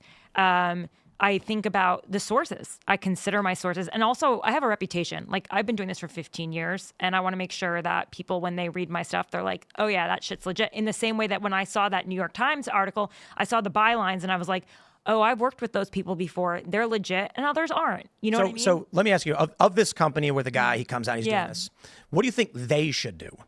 Let's say a news story breaks and says, this person, they left this big corporation, they're still doing this evil thing. When that story breaks, what should the individual who is accused of the evil do? Well, they should defend themselves if they think that they are defensible, or they should admit guilt if they did something wrong. Well, who's going to think they're guilty? I mean, everyone thinks they're doing something justifiable. I don't know. Some people have to admit guilt.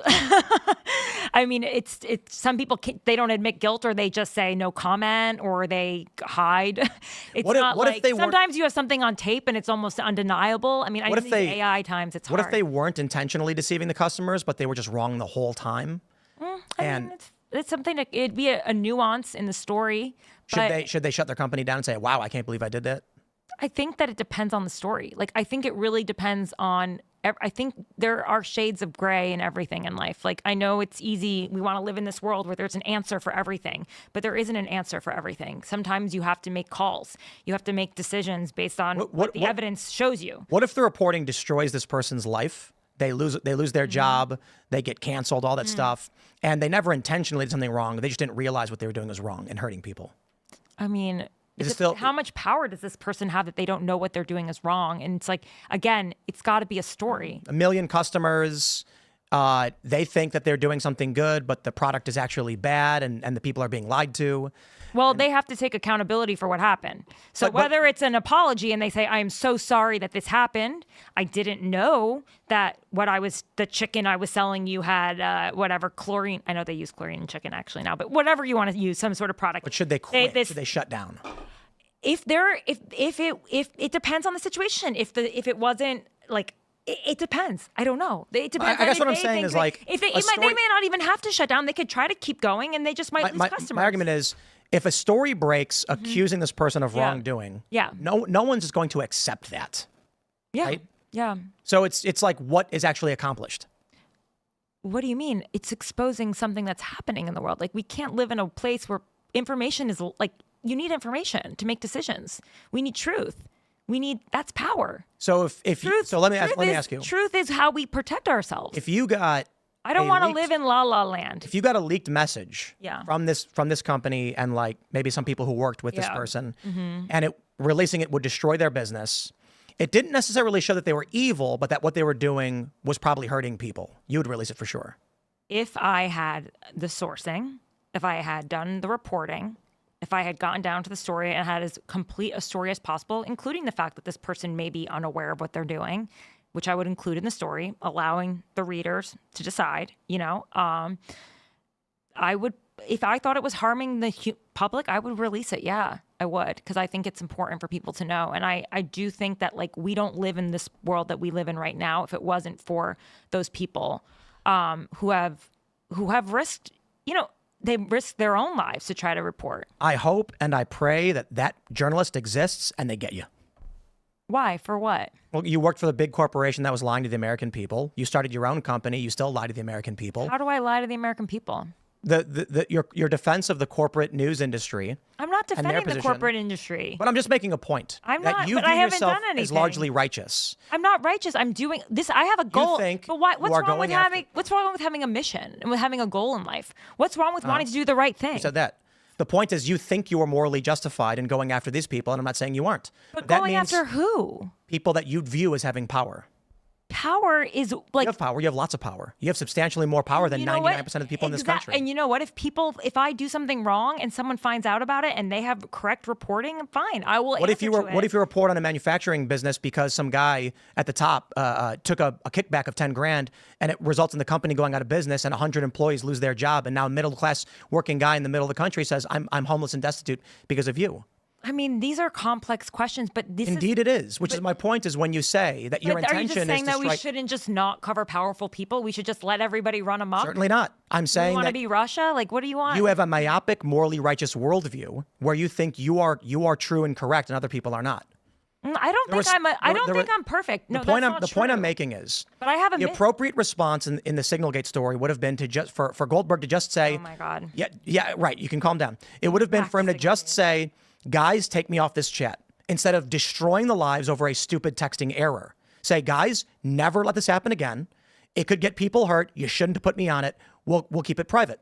That employee who loses his job because you blow the whistle on one guy at a mid-level who took a kickback would say, "Why didn't you just keep this under wraps? We would have all kept our jobs. Why did you have to destroy our lives because he did something wrong?" But here's the thing. How do we know that because one guy gets fired that the whole company goes under?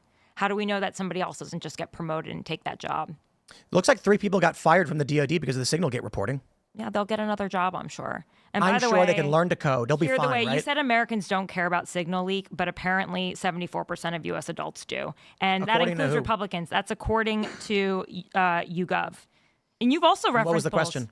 The question was, Yeah, I tend not to reference single share polls. of Americans who you did, though, many times you said Echelon, you said Pew. Is that 3 polls at once? You definitely mentioned at least 3 in this Exactly. show so far. I like to use polls that have multivariate results, different polls. If I'm not allowed to use polls, but you are, let me know. I'm allowed to use 3 polls. I'm asking you if you're Here's citing another one, one, I don't give it as much Rasmussen. weight. You also said Rasmussen earlier, and 48% of people. I didn't say Rasmussen. You did. Rasmussen, sorry. You did say it at one, Rasmussen, whatever. You said it earlier. I didn't. Oh, I'm pretty sure I recall you saying that, but 48% I didn't of because people. we learned recently that's pronounced Rasmussen by the guy from Rasmussen who came here. And also, I just want to say the definition of classified information includes, quote, information providing indication or advance warning that the U.S. or its allies are preparing an attack. Does Pete Hegseth have the authority over the DOD's information, whether it's classified or not? I think Trump is the one who decides, right, about classification. I don't know that Universally, answer. but what about specifically DOD information? I don't know that answer. It is Hegseth. Okay. So if he says it's not classified, it's not. The ultimate issue that I bring up with all these questions is, Well, he better hope he's right. the appropriate way that you handle a thing like this is to say, guys, take me off this text chat, and there's no story. But what Why? if they take you off the text chat and carry on committing a crime, like you said, the National crime? Records Act, violating that? Well, the Biden administration did that too. Okay. So perhaps the response should be, hey, guys, the Biden administration and probably Obama and now the Trump administration are all doing this thing. Yeah. It seems like I don't think all there was administrations. signal during Obama years. There was. It was? Yeah, but I doubt they used it because it was new. I think it was Yeah. like 2014. I don't remember. Actually, I'm pretty sure we used Signal back in 2011. Really? Yeah, but I don't Ahead think of they the used times. it. The point is, the use of this is more an administrative issue between. It's like we're not going to go and arrest Obama, Biden, and Trump because of a National Records Act violation. We're going to say this should not be allowed. Congress needs to quash this immediately. My point is, there is this argument about journalism is to comfort the afflicted and afflict the comfortable. Mm-hmm. But what we often end up with, especially in this generation, I don't think that that's absolutely what journalism is. That's the famous quote. Okay, some people say that. It's one person said that. I don't know. I know, about and journalists and go to J school and they preach it and they love it. So my concern is when you see instances like this, there's appropriate ways to handle things for the betterment of humanity. Yeah. But Goldberg did not do that. But actually, in some ways, I think He caused division, chaos, and fighting.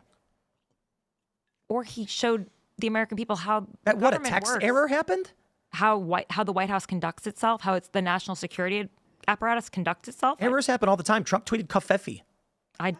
That wasn't a pre-planned information about an attack. Okay, Joe Biden stole classified documents for the purpose of selling a book and making money. Right?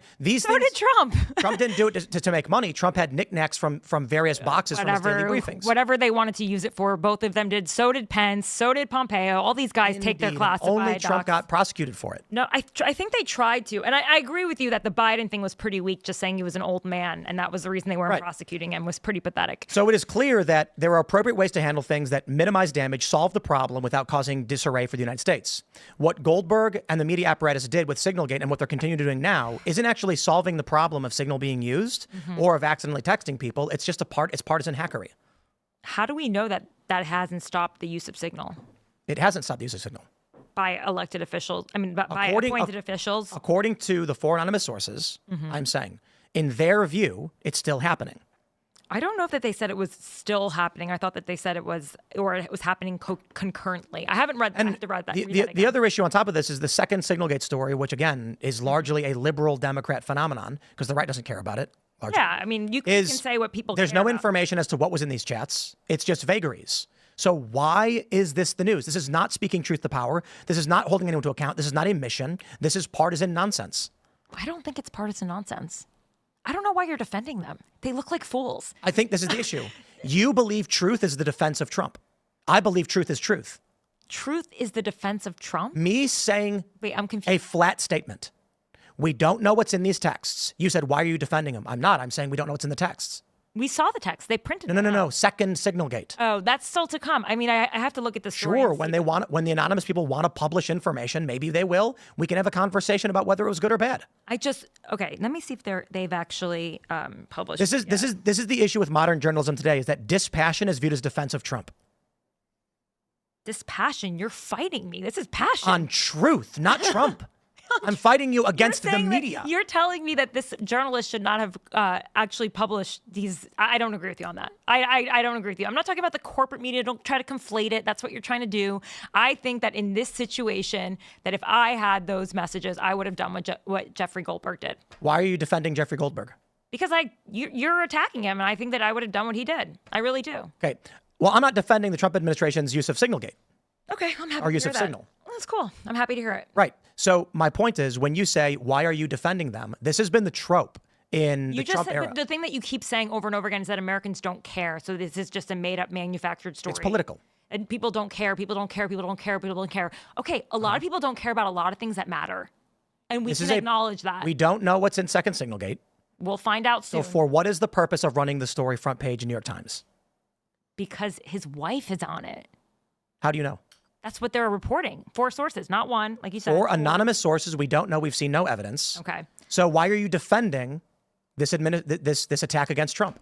Why are you anti-Trump? I'm not anti-Trump. But why would you say I'm defending Trump if I said we don't know what's in them and you call that a defense? Then I call you anti-Trump. How about this? Why, if it's not true, then why did I don't know if it's true. I don't care. What? Now we don't care if it's real or not. That's my point the whole time. No. If the second chat isn't real, like you said, and you're questioning why it's on the cover of the New York Times, why did Sean Parnell, the chief Pentagon spokesperson, not deny it? Why did he not respond to the New York Times and say, Can't read his mind. This is fake news. This is because they still haven't denied it. Don't know. They have Can't not read his denied mind. it yet. They have not, even Hegseth, which we should, if you have producers here, I don't know. I can't read his mind. We should probably play the actual video of, I could probably find it because I think I played it by accident, but we should play what Hegseth says because I don't think he's denying it again. So my view is that we have an accusation with no evidence and there's some politicking going on. Well, first of all, the Pentagon hasn't denied it yet. So what? So you're saying it's fake, but no one else has. No, I did not say it's fake. You're the only one saying it's I don't fake. think you can understand what I'm saying. No, I do understand what you're saying. You're saying you said it's based on one source. There are 4 people that said it was. Now it's based on one source. I genuinely think you can't understand the words that I'm saying. I can understand the words that you're saying. You don't understand what you're saying. I do. Okay. We have a political story with no evidence. Okay. For what reason is this front page news? Because I bet you that this wouldn't be front page news, by the way, if the Pentagon just denied it. I bet you. Can you answer the question I asked? No. It matters. No? It matters if he's doing it again, because as we said, it was a mistake. If you commit a mistake twice, Signalgate, in your words, an accident, a mistake. If you commit, he didn't accidentally text anybody wrong in this story. Okay. This story says that he's on a text chat with his wife. With more classified. Yeah, he didn't accidentally text a journalist again. Okay, let's just listen to what he said, because I don't think let's see what happened. It's not about texting the journalist. It's about sharing classified information again. How do we know he shared classified information? Because that's what the story says, that the Pentagon is not denying. Classified? Explicitly said that he shared classified information? About forthcoming strikes. That's, again, future strikes. And like I said, when I actually gave you the definition of classified, which we can go over again, classified, according to the definition of classified information providing indication or advance warning that the U.S. or its allies are preparing an attack. Okay, you don't want to hear what I have to say, but here's what the lead story is of the New York. Here's what the lead story is of the New York Times. Defense Secretary Pete Hegseth shared detailed information about forthcoming strikes in Yemen on March 15th in a private Signal group chat that included his wife, brother, and personal lawyer, according to 4 people with knowledge of the chat, okay? And if that, he can, he could declassify it after. You could, you could say that. Never be classified. But then here's the question: if it's not real, why not deny it? I think why not deny it? I think we're missing the forest for the trees. I agree. Here. And why I'm saying that is because in the second Signal chat, there wasn't a journalist added. So one might ask, oh, how did these leaks get out? It was most likely that one of the people that was fired for allegedly leaking is now continuing to leak against Hegseth because he has an axe to grind. One of the people who was fired for allegedly leaking was the same guy who was Pete Hegseth's contact man in the first Signalgate chat. So it makes sense that this guy, one of the same guys who was his contact man in the first Signalgate chat, continued leaking, got fired, and now he's continuing to leak because he has personal animus and has an axe to grind with Hegseth and the prior with the Department of Defense. That's interesting. Does that make sense to you? Because I think when we're doing journalism, we also need to understand why do sources come forth? Why did any of these guys come forth? Because again, they're disgruntled employees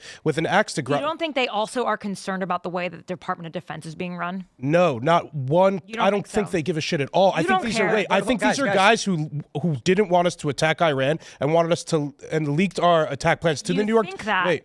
Yeah, you think that? Well, what do you mean? I think that the New York have no evidence. Did the New York And did the New York Times and rumor of Tucker did the Carlson New York as well. Times have the reporting? You said you have a hunch. No, I'm asking you a question. Did the New York Times have the reporting that said that we were going to attack Iran and about our attack plans for Iran? Correct. Yeah, but you're saying who you think the source is and why. The they did it. Department of Defense Pete Hegseth said these guys were the leakers. Right. Leakers. Yeah, he could say that. Okay, so according to Pete Hegseth, the leader of the Pentagon, right? Yeah, but he also says a lot of things. Like he denied the last thing. I mean, So no, I think it's pretty obvious too, because again, these guys were fired. And again, if you looked at the signal chat, which you were reading to us earlier, you'd see the name of one of the people who was fired was his contact man there. So obviously there's an axe to grind and it's a disgruntled employee. And if you were a good journalist, you'd know that this actually comes up all the time. Half of the sources for people are just people who are pissed off at others and people in their company. All of these sources are former. And I agree with you that there are a lot of people. No, but that's what we're missing here, that this is really about Iran and and the Iran nuclear deal and the JCPOA Part 2 potentially. And I think we're missing that the story here is about those two camps fighting within the Department of Defense. The establishment media would rather run with this and say the whole department is disarray because they want to just slander Trump. And here's the real issue here. Tomorrow, potentially, when Press Secretary Caroline Leavitt has a press briefing, the first 80% of the questions are going to be on this essential non-story that, again, I don't think matters to most Americans. I think most Americans are worried about the economy. I think most Americans are worried about safety. And I think the question is, in any investigation, is cui bono? What's that? Cui bono? Yes. What is that Latin for? For who is to gain. Okay. So when a source comes forward with a story, the question is for who is to gain. If there was a story about toxic sludge being put in our milk and kids were going to drink it, the person who is to gain largely is the people who are saved from drinking it. Right, yeah. But the source who comes forward, what is their motivation? What do they gain by bringing this story forward? Maybe they are actually whistleblowers. Do you believe in good people? For most people, it's because, holy crap, kids are going to die from this. Yeah, some people are good In people. a story like this, with 4 anonymous sources about a signal chat with information that Hegseth is allowed to disclose, who gains? What is gained from this? I mean, it's unclear if he's really allowed to disclose it, though. No, it's not. He's the head of the DOD. He decides what operations are going to be classified. Also, aren't you concerned about him disclosing that kind of stuff? To his wife? No. And not just his wife, his brother and his lawyer? Yeah, no. His brother, isn't his brother also listed as like one of his advisors or legal counsel? Which is also weird nepotism. Should make sense for his lawyer to be that's there. heavily biased. Why is that heavily biased? If that happened in the Biden administration, you'd be like, what the fuck is happening right Two now? of my brothers work for my company. Okay. Why wouldn't I hire people I know and Because trust? you are in a private company. This is public. So what?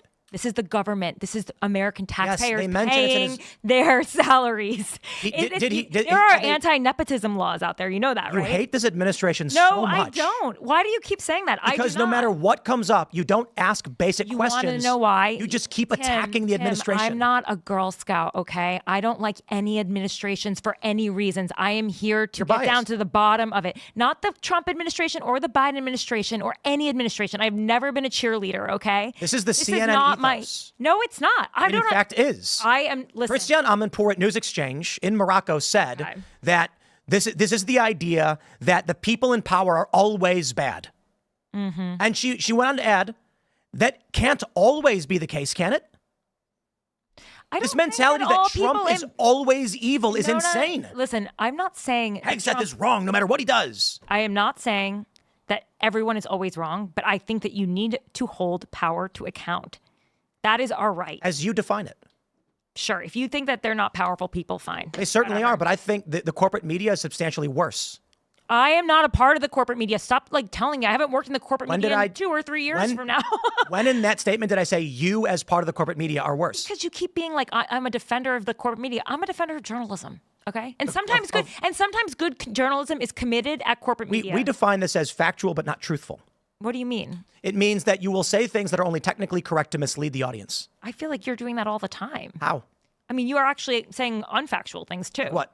Like when you said that there was only one anonymous. Is that the only thing you got? And there were other things as well. But I can what? remember Come that. on. You're really latching onto me misstating one detail of a story that just came out today. You want to know? You know what the things that are unfactual that you say? The attacks on me. What? Those are unfactual. Those are opinions. I still think that they're unfactual opinions. Okay, well, opinions aren't facts. And my opinion based on the way you behave is an opinion based on the way you behave. My opinion based on the way you behave is very unfair. I think you're heavily biased, and instead of assessing the facts of a case, you're really biased. Your bias, though, is towards defending the administration. It's once again, you're acting like you work for them. You might as well be Caroline Leavitt, and I would not want to be that. I just think that's so lame. I think that is so lame. Lame is an ad hominem. Okay. Instead of saying that's an ad hominem attack. Who benefits I'm from emotional, the, but who lame benefits from the leak? Emotional versus lame. I would rather be emotional. Emotional is a rather fact than lame. statement. Lame is an ad hominem. Okay, sure. Who benefits from leaking the story about Hegseth in the second signal chat?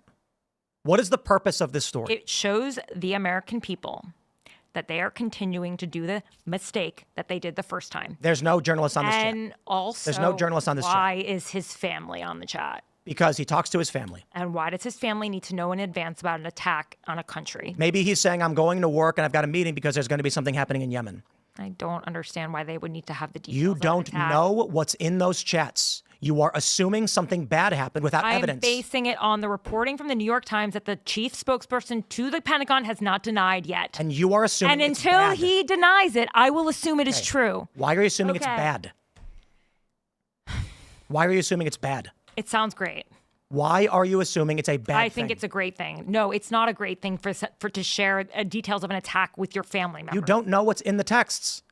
We know this is why we know all of these outlets got obliterated on the Covington story. No, we do know. When these kids were at the Lincoln Memorial, all of the corporate press rushed to do exactly what you're doing. Instead of actually waiting till we know what's going on, we're going to assume every degree of this that it was wrong and bad. And that's what separates me from them. And that's what separates the new media sphere, people who are actually saying, well, what happened? Mm-hmm. What are the facts of the case? And the people saying, I don't care, I just know it's bad. Okay, well, I don't know it's bad. I don't know what happened. Which is the same deal with the Carmelo Anthony story, which many on the right jumped on. Okay. We have a police report with 33 witnesses and 2 statements. It sounds bad, but we don't have all the details. Why has the corporate press for 20 some odd years assumed, or let's just do this. During the Trump administration years, the corporate press has assumed every single instance has been framed negatively against Trump. We now have the Maryland man hoax. We had obviously the Very Fine People hoax. We had the injecting bleach hoax. It's always the worst possible interpretation, no matter what.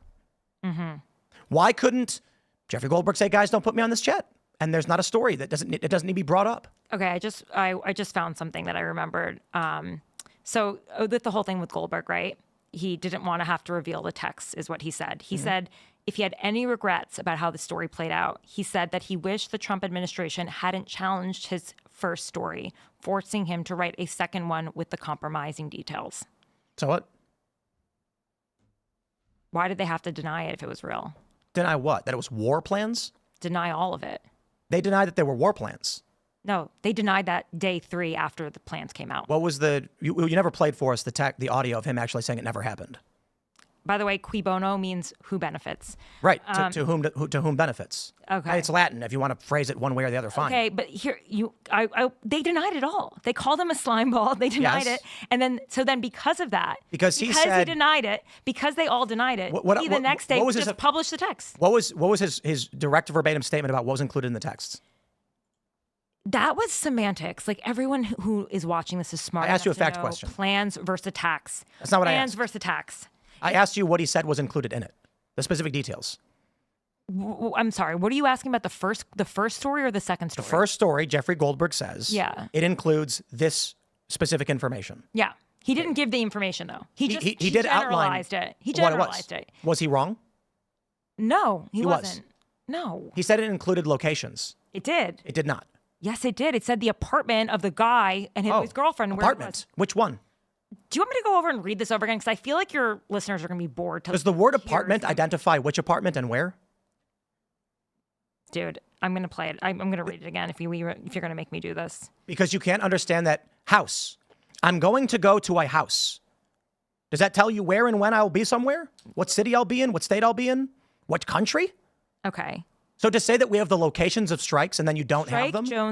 Strike drones on target. This when the first bombs will definitely drop. Pending earlier triggered base targets. Second strike starts. Also first sea-based Tomahawks launched. More to follow per timeline. Okay. Where? Let's keep going. I know. I asked you where. Why are you reading random things? Building collapsed. Why are you reading random things? I'm not reading random things. Asking I'm you reading for a the text location. message. I'm reading through it. Do you think I have this on the back of my head? I don't just spew things out of my head. I actually like to have facts. Okay? Apparently you don't, because you had to No, pull it up I'm and you didn't actually- know what he said. Yeah, because I actually want to make sure that what I say is accurate. I don't just say it just to sound excited and enthused and just say it. I mean, I That's not suppose the you could truth. actually read the story before making an assertion. I am reading the text. Afterwards, you've already made the claims for an hour and a I half. have read it. I just don't remember the actual quotes. You're just now. You just seem like a jerk. Just so you know this, you are actually just bullying me. I am reading.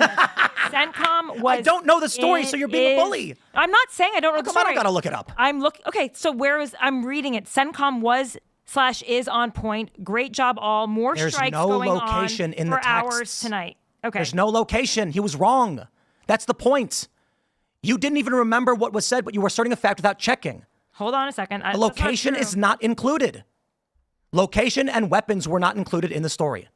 I know this because I've read it and we've covered it like 17 times. Oh, but why are you covering it so much if you don't think anyone matters? Because it was the top trending news story, and the argument we made was that it was a non-issue being brought up for political reasons. Because the appropriate response from Goldberg is, guys, just take me off the chat. Not sit on it for several days, accuse them of wrongdoing, refuse to publish, only after getting called out. Turns out you didn't actually have the information you claimed you did. Hold on a second. I'm going to find it because it does say the apartment building. How would we know about this apartment building in Yemen if it wasn't for this? Which apartment building? Where? In Yemen. I know, but what's the target? Hold on.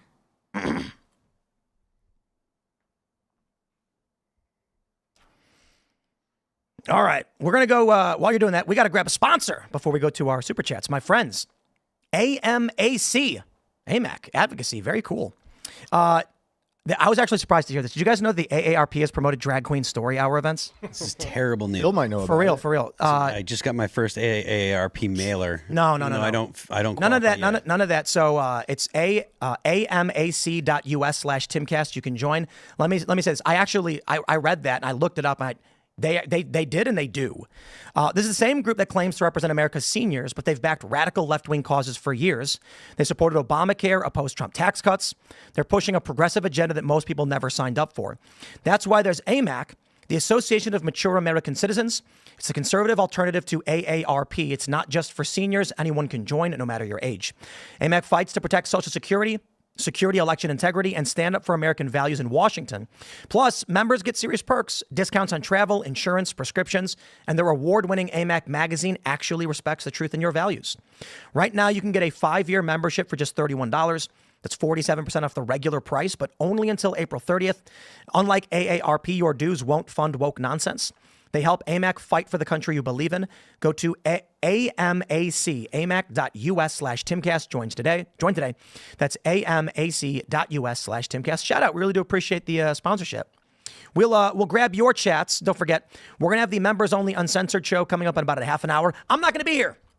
Phil's going to be running the uncensored show with all your call-ins because Elad and I have to leave at the wee hours of the morning to go to the White House, which I'm not sure Elad was supposed to say, but he said anyway, so now everyone knows. It's a really exciting day tomorrow. Hopefully we're still invited. No. They sent out another email saying that Timcast is going to be in rotation at the White House press pool, which is a great privilege, and we're excited to be there. So indeed, will be fun. But we will go to your super chats unless you wanted to make a point before we do. Yeah, one last thing. There was enough information in that text that the Israelis complained that their sources were compromised and they were upset about their sources via the apartment leak. So interesting. Yeah, it was enough information to upset our allies. Israel. Now I'm mad about it. Just kidding. We like to have a good time. All right. Good luck tomorrow in the White House. That'll be fun. Thanks. Oh, interesting. We got so many super chats, guys. I hate to say this to you, but when we get too many, YouTube deletes some, which is really annoying because shouldn't do that. But we do have your Rumble rants, and the chat is on fire tonight. Picorarod, is that how you say that? With current events, I'm reminded of the book and movie Angels and Demons. I quite enjoyed them, but what do you guys think of the story? I don't know that one. Angels and Demons, the it's like war book. No, it's the prequel to Da Vinci Code, I think. Oh, that one, yeah. Oh yes. Is that the one that has CERN? Is CERN in that one? Yeah. I prefer National Treasure with Nicolas Cage. I'm gonna. Nick Cage is one of our greatest Declaration actors. of Independence. Yeah. Yeah. Is it the Dan Diamond book? Diamond? Who wrote it? Is that- I don't Not know. Dan Diamond. Who wrote the Angels and Demons? Hold on a second. I feel like I read it at some Angels point. in the Outfield. I have to warn you, the chat is Spicy. spicy. St. Miles says, thanks, Tim, for bringing a Krasenstein clone on the show. Dan Brown wrote it. Dan Brown. Oh, well, thank you. I can't imagine that your fans would be fans of me, but you know what? I like to go into the fire. I'm not afraid. It's respected. It is respected. Yeah. I'm not afraid of the storm. We appreciate you coming. We do. Oh, It that's was good. fun. In fact, I actually would like to engage more with people like you because I think it's important to have that kind of dialogue. It's not like I came here thinking that you were going to be like a softball. I actually think most people were enjoying it. I hope you come back. I will Soon. actually. Definitely. Hopefully. I mean that. Let's do it. It's the most engaging conversation about season However, yet. I am gonna try to find chats from people that are good, but these are the first few. Okay, Yeah. so just warning you. Sausa says, look, another reason women should never be in positions of power.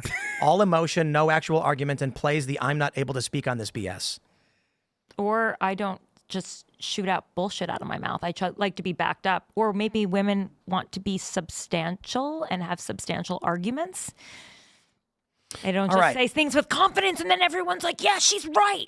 It's just that's not how we work. We're actually trying to be, have some evidence. 3-star Perfect Deer says, we finally get a guest woman who can talk against Tim's bulldozing off subjects. Dumb, I bought a cheeseburger story, and y'all hate her. She's awesome, and y'all are dudes with insecurities. Thanks, guys. There you go. You can find me at Tara Palmeri, and I do interview people on both sides of the aisle. And actually, last week I interviewed Rahm Emanuel, and I gave it to him. I asked him, you're going to appreciate this. When did you know about Biden's conditions, and who did you tell? And he was very flustered. It made news. It was everywhere, probably on some of the websites you read, because he had a hard time. I was like, you were in a very top position in a strategic place in the world. So why didn't you?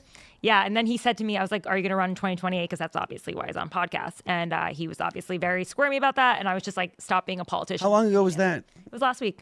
Oh, really? Because I was under the impression that he was going to get a job in like the financial world. He already has a job there, but he's running in 2028. Really? Yeah, he's Okay. got a Substack. This is like a thing right now. So all these Democrats are now out there like doing podcasts. They're trying to catch up. Yeah. with the- Newsom's got a podcast. Yeah, exactly. They're All trying these to. demons trying to infiltrate. It was my sense that because he had kind of decided to go into the financial world, that was kind of being like, okay, the Democrat Party's not really for me this round. I feel like that's bad.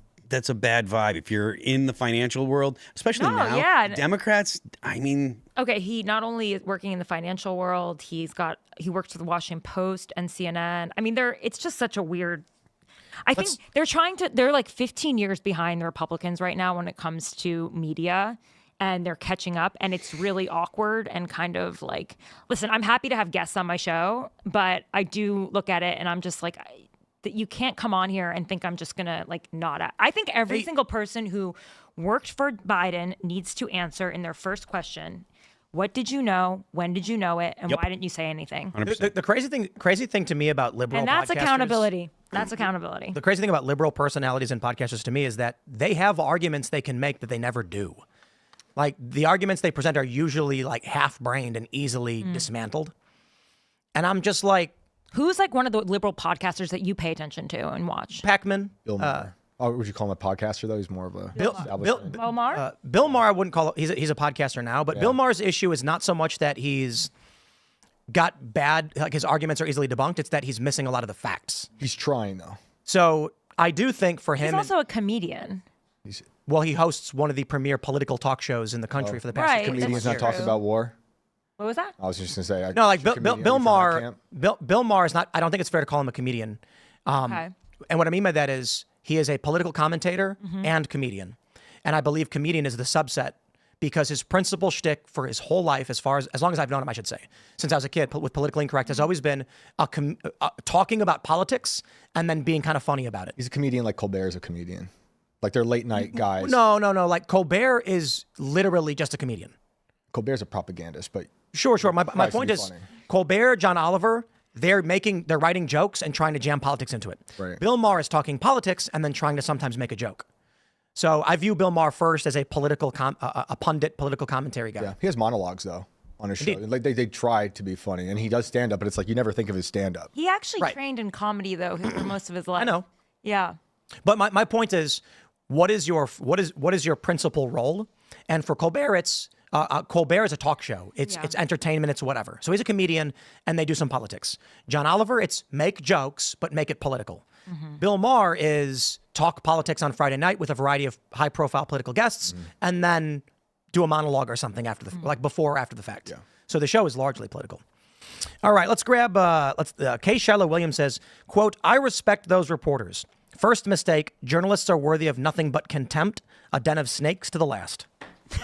They are a den of snakes. I will agree that some of the worst infighting is in a newsroom. Like, it is so hard to work together, and just getting through the bureaucracy and the bullshit and the competitiveness. Like, that is why I'm so pro independent media, because like just dealing with everybody's Even different agendas. Happens everywhere though. It's human nature. It's human nature. So like the sooner you can get away from that, I think that's when you can do the best journalism. The problem is like, there's some people need to have some experience, so just like learning how to be investigative and investigators and make choices like the kind that Tim brought up. Like, when do you go to print? Like, do you go, like, I wouldn't go on one source, you know what I mean? But someone who maybe doesn't know it, they do, and then there goes their whole career. Nobody's ever going to listen to they're like the boy who cried. Well, so the issue with the corporate press today is that intelligence actors have been doing this for a long time, but largely in the past 20 years. There is a particular individual who I will leave unnamed to avoid litigation. But what the intelligence agencies did was they contacted her when she was very young, in an entry-level position at a publication, and said, "Hey, I work for this organization. I've got a story for you." She was making a low salary. She then goes to her boss and says, "I was contacted by this person. I have a source now in insert intelligence agency." And they say, "Wow, can you vet this person?" Indeed, vetted. "We have an official source in intelligence in the United States telling us Trump did bad thing." Yup, run it. Oh, I know. Yeah. Story gets 1 million views. Source high fives his buddies saying, "Operation success. We fed bullshit to the media and she ran it. Let's keep doing it." The editor at the news organization knows a single source with a partisan bent is a bad source, but they're saying, "I don't care. We're a blog and we're getting 1 million views an article and we're making 20 grand every time she does this." She gets promoted, she transfers, promotion, premiere on all the talk shows, late night hosts, all of that stuff. And it was propped up by intelligence officers trying to push a narrative that was anti-Trump. I've got another story that I can't show on YouTube, so we will show in the uncensored portion. I'll have Phil take it, but he knows exactly, he'll understand when he sees the link that I pulled up. I'll just describe it, and then he can show the photo. It's a photo of a dead girl, and an award-winning, I believe it was an award-winning photo. Except the real photo, in my opinion, that everybody recognizes as the real photo is one of the photographers walked away from the gaggle and took a picture of all of the journalists huddling around a dead girl to get a photo. And I believe the real photo that may have won the award was a spattering of journalists all getting the perfect angle of a corpse. Yeah. And that's what journalists are, vultures. And that's why they call themselves vultures, because they know it. I don't know about that. They do call themselves vultures. What was this? I've never heard journalists refer to themselves as vultures. Indeed. What was this? What's the context of this? What's the context of it? I have the story pulled up, but I can't show the corpse. Where is it? Is it war zone? A 15-year-old died from a stray bullet in Haiti. Okay, and it's a war zone. It's Haiti. I mean, it's a conflict zone. It's a conflict zone. I would call it a war zone in Haiti. Well, there is a difference. Okay, I mean, the distinction matters, right? Because I've been in conflict. I've been in active conflict, but I've never been in war. Okay. So okay, fine. Maybe you don't want to use the word war. 3, 4, 5, 6, 7 journalists are all crowding around with photographs of her dead body. But here's the question though. Does the picture of that woman who is already dead, it's not like they were crowding around a girl who was gasping for her last breath, okay? Mm-hmm. And again, this is actually a really interesting question, like what do you do as a journalist when you're around people who are suffering? Like, this is so crazy. I'm not even making this up, but I put the video on my phone. But last week I was walking down the street and I saw one man being attacked by 7 people. Okay. And he was just a security guard outside of a Lululemon. And these guys were just like pummeling him, punching him, 6 guys. And so I was like going up to them, I'm like, stop it. And I'm like, what do I do? Right. And then this girl comes out of nowhere and like punches me in the face. Okay. Wow. This is happening on 14th Street in New York City. Yeah. Crazy. And then I called 911 and then I stepped away and I started recording it because obviously like they saw me and they punched me. Although it wasn't a hard punch. It was like she couldn't hit, you know, you would appreciate this. Women aren't the best at throwing punches. Right. So I was lucky in that case. But, I was recording it and I got the, luckily the police came, they arrested 2 of the kids. I gave them the footage, but like, there is sort of a moment you're like, you have to decide, like, are you supposed to get involved in the story? Or are you supposed to document the story? Yeah. Do you know what I mean? Well, in that case, I was like, this guy's going to die on the street if I don't do something. And then I have a question for you. Yeah. And go ahead. Let's say you're in an active conflict zone. And a woman carrying a bag of groceries gets shot in the leg and falls down and she's bleeding. Yeah. Do you film that? I don't know. I honestly have not been in that situation before. And like, it's really hard. Like that was the closest I had really gotten to. And that was just last week. And it was like, and my instinct was to jump in and try to save them. The reason I ask is journalists are conflicted on this point. Yeah, it's a hard one. I've been in numerous circumstances, maybe you have a lot, where say a cop clubbed some activist over the head and left them bleeding. And they've got medics tending to their wounds and they scream, "Stop filming me."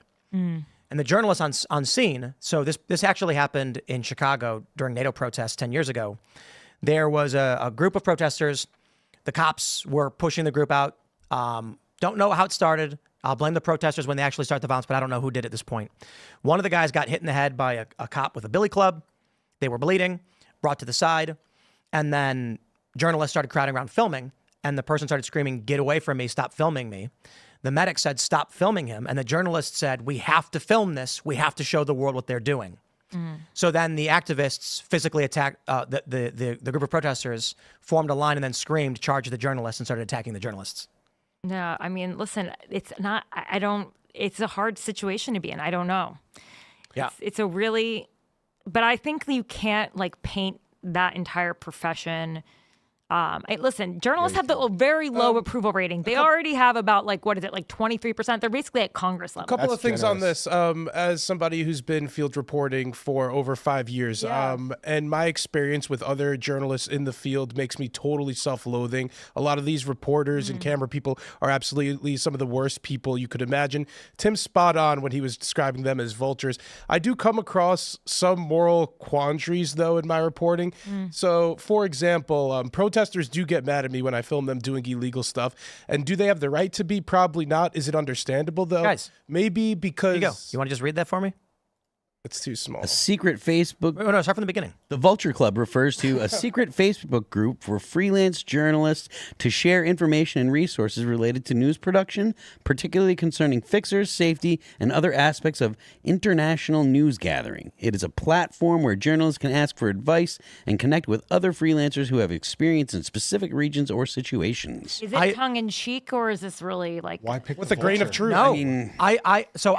For 8 or so years, I covered conflict and crisis explicitly, and these people are vultures. Look, you were there. I'm not taking. These are people who are like, guys, we got a dead body. Let's roll. Yeah, and I'm like, look, I mean, you were also working at Vice too, which wanted provocative content. Oh, bro, Vice. You know what Vice would do? What would they do? So during Ferguson, I was doing the actual news coverage of the Ferguson riots. Yeah. And we were told that the documentary crew was coming out with, I'll just leave them unnamed because it's bad enough I'm telling the story. And so I'm like, awesome. These guys are great. I love the documentaries. Let's meet up with them. They showed up. The host walked up on West Florissant, turned around, looked at the camera, lit a cigarette.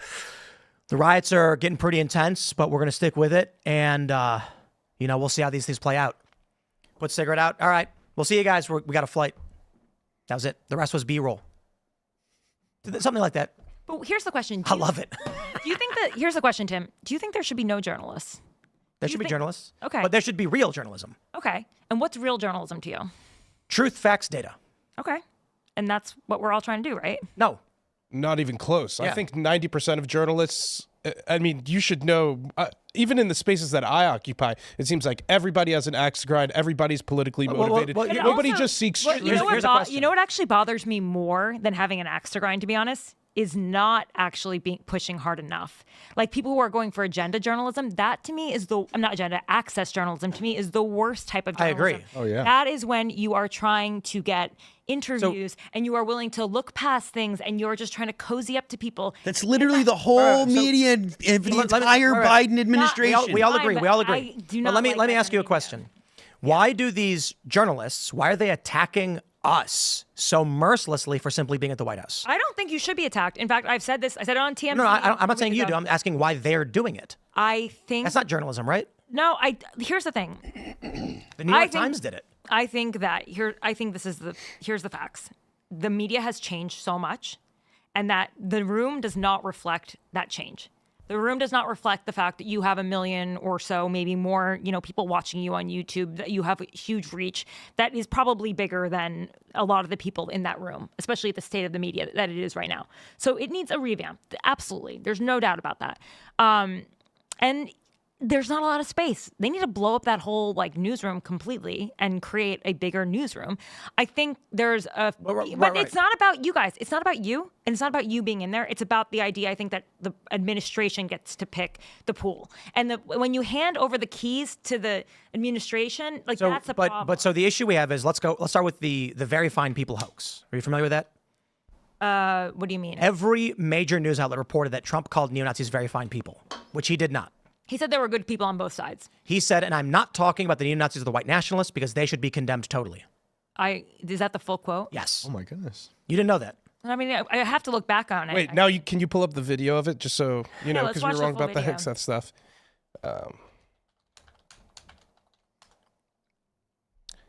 Oh man. But kind of what I was getting back to. This is the only video we're pulling up. No, journalists. I mean, you tried to pull up many earlier. But I guess the point again is, Here we go. as you were no, trying to describe it. Don't worry. I just got snopes for you. There you go. Tara, just take a look. No, Trump did not call neo-Nazis and white supremacists very fine people.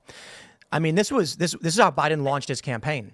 And so my point is, these people in the White House, in this press pool, are not journalists. Right now, they're pushing the Maryland man hoax, where they say Abrego Garcia is a Maryland father. Well, he's not. He's an El Salvador citizen. He's not a Maryland man. But they're doing there's a framing narrative. We call it factual, but not truthful. Mm-hmm.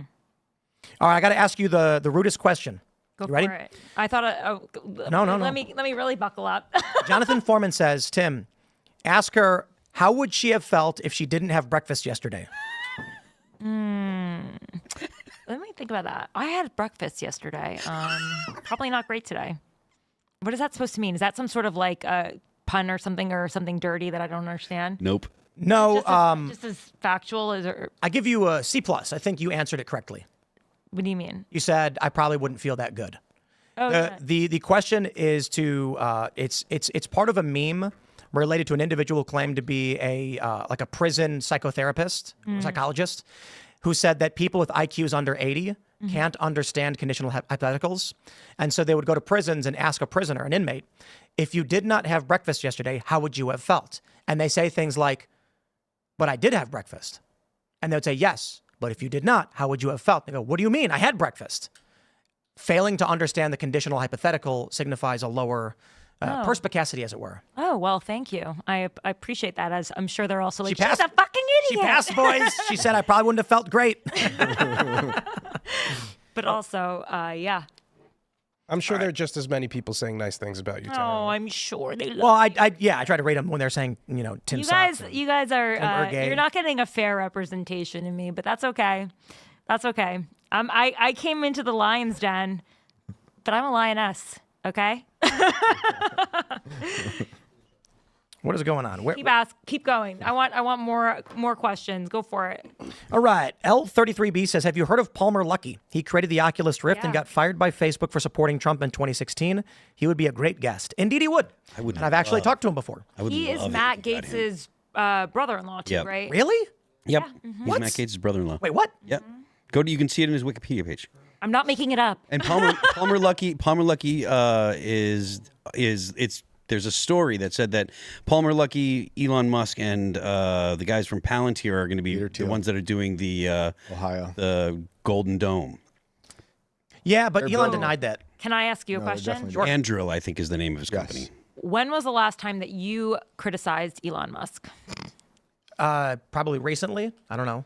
What did you Criticize say? him There all are the people time. that he's an hate evil Elon Musk. transhumanist. What do you think about So it? he's Yeah, I think we've talked about how AI is going to destroy the world, and he only bought X so he can get access to the fire hose so that he can create an AI system which is going to destroy the Earth. He's a degenerate, anti-human transhumanist. He's got 14 kids, and he probably should be a dad to one of them. he's way too open Oh to. wait, He's I all right thought with you were the one X who was saying that from we should China. repopulate the Earth, right? I do not believe that I am wearing a ring, and I believe in death before dishonor. Elon Musk. Wow, that's I have- righteous. I have tremendous respect for his. I'm a big fan of him scientifically, but morally, he is far from virtue, and that's me being very nice. That's very nice. His business dealings in China have him compromised, I believe. We've criticized. Yeah, he's censored people when he claims. How about this? I pulled my ad campaign promise of $250,000 from X because he reinstated the misgendering policy. There's a I lot said of that much. people- And with all due respect to Elon, as much as we've routinely brought these things up, he follows me on X. Like he doesn't seem to be a baby about he being wants criticized. to feed your ideas into Grok. I mean, he doesn't need to follow me to do that. Well, he wants it though. Yeah, that's true. But you know, he. That's true. I can respect that.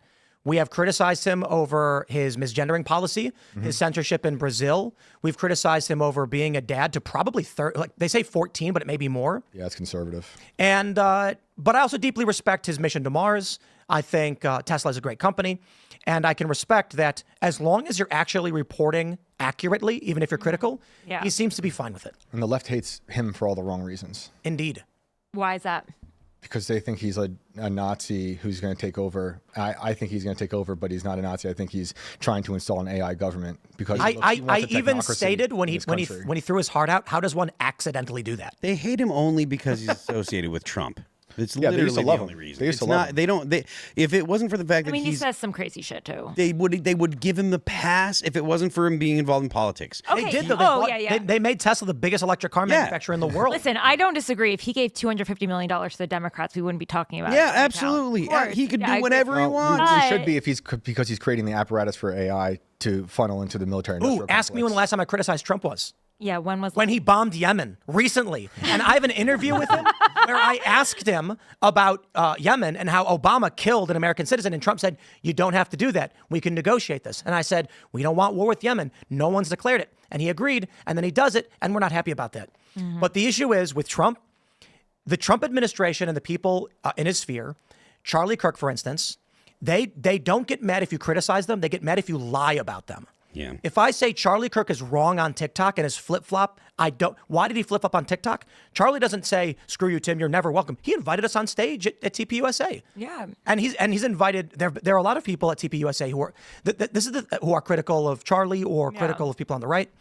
This is the thing about the anti-establishment, now I guess technically the establishment, although technically the institutions aren't completely converted. But I can say Trump was wrong to launch a commando raid in Yemen in his first term. And he should be criminally investigated investigated, not saying charged, but there's an allegation that the raid resulted in the death of an American girl, a 7-year-old, the little sister of Abdurrahman al-Awlaki.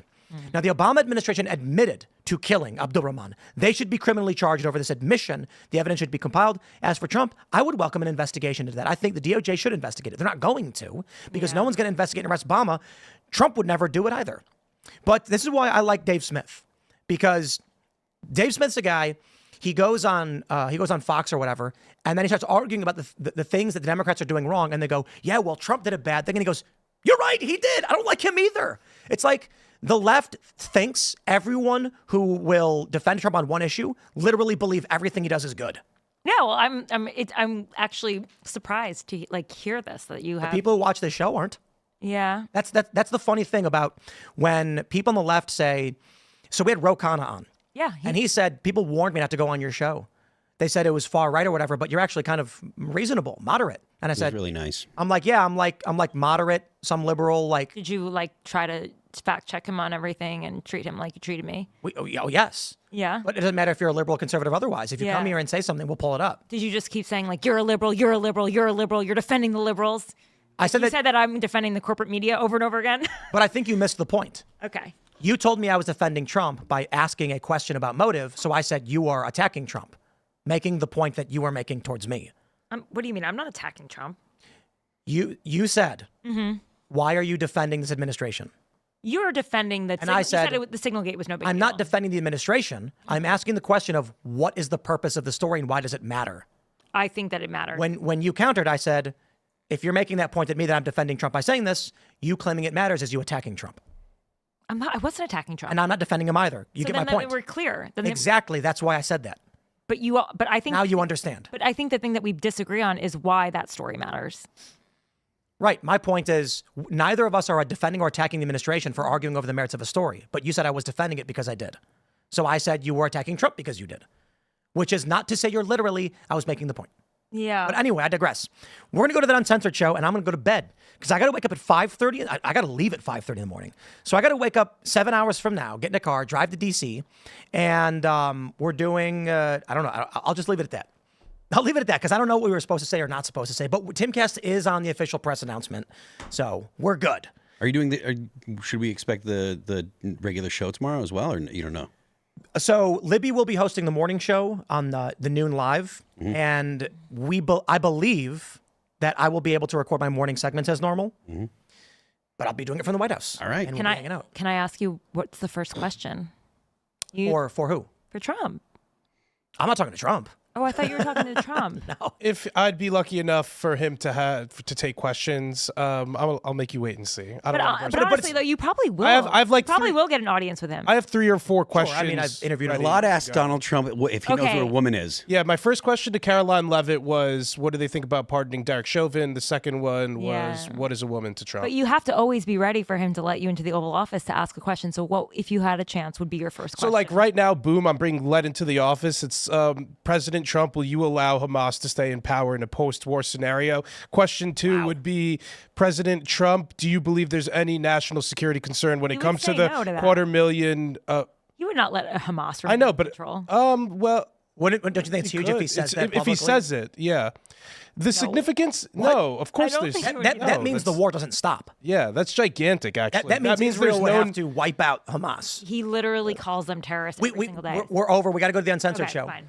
Smash the like button. Share the show with everyone you know. Go to rumble.com/Timcast IRL for the Uncensored show and the member call-in. And I'm going to go to sleep, but Phil will be here to man the ship in my absence. You can follow me on X and Instagram at Timcast. Tara, do you want to shout anything out? Yeah, follow me at Tara Palmeri on all of my accounts. My YouTube channel I just started up. It's at TARAPALMERI. That's just one I. You can follow me on Instagram and, of course, X. It's all the same at Tara Palmeri. And sign up for my newsletter, The Red Letter, where you can get investigative journalism, because I know some of you care about it. Tara, that was a really pleasant podcast, and I hope you can come back and do it again. I mean that seriously. I had a lot of fun. I like it when people have different ideas and we kind of get into it on here. Yeah. Waffle says, can we do 2 more hours, please? Hopefully soon. So, Waffle, can I eat you for breakfast tomorrow? I'm joking. oh my goodness. My name is Elad Eliyahu. You can find me and Tim tomorrow at the White House. It's going to be very exciting. We'll leave it at that for now. Shane? All right, it was a fun one. You can find me online at Shane Cashman, and the show is Inverted World Live on YouTube and Rumble every Sunday at 6.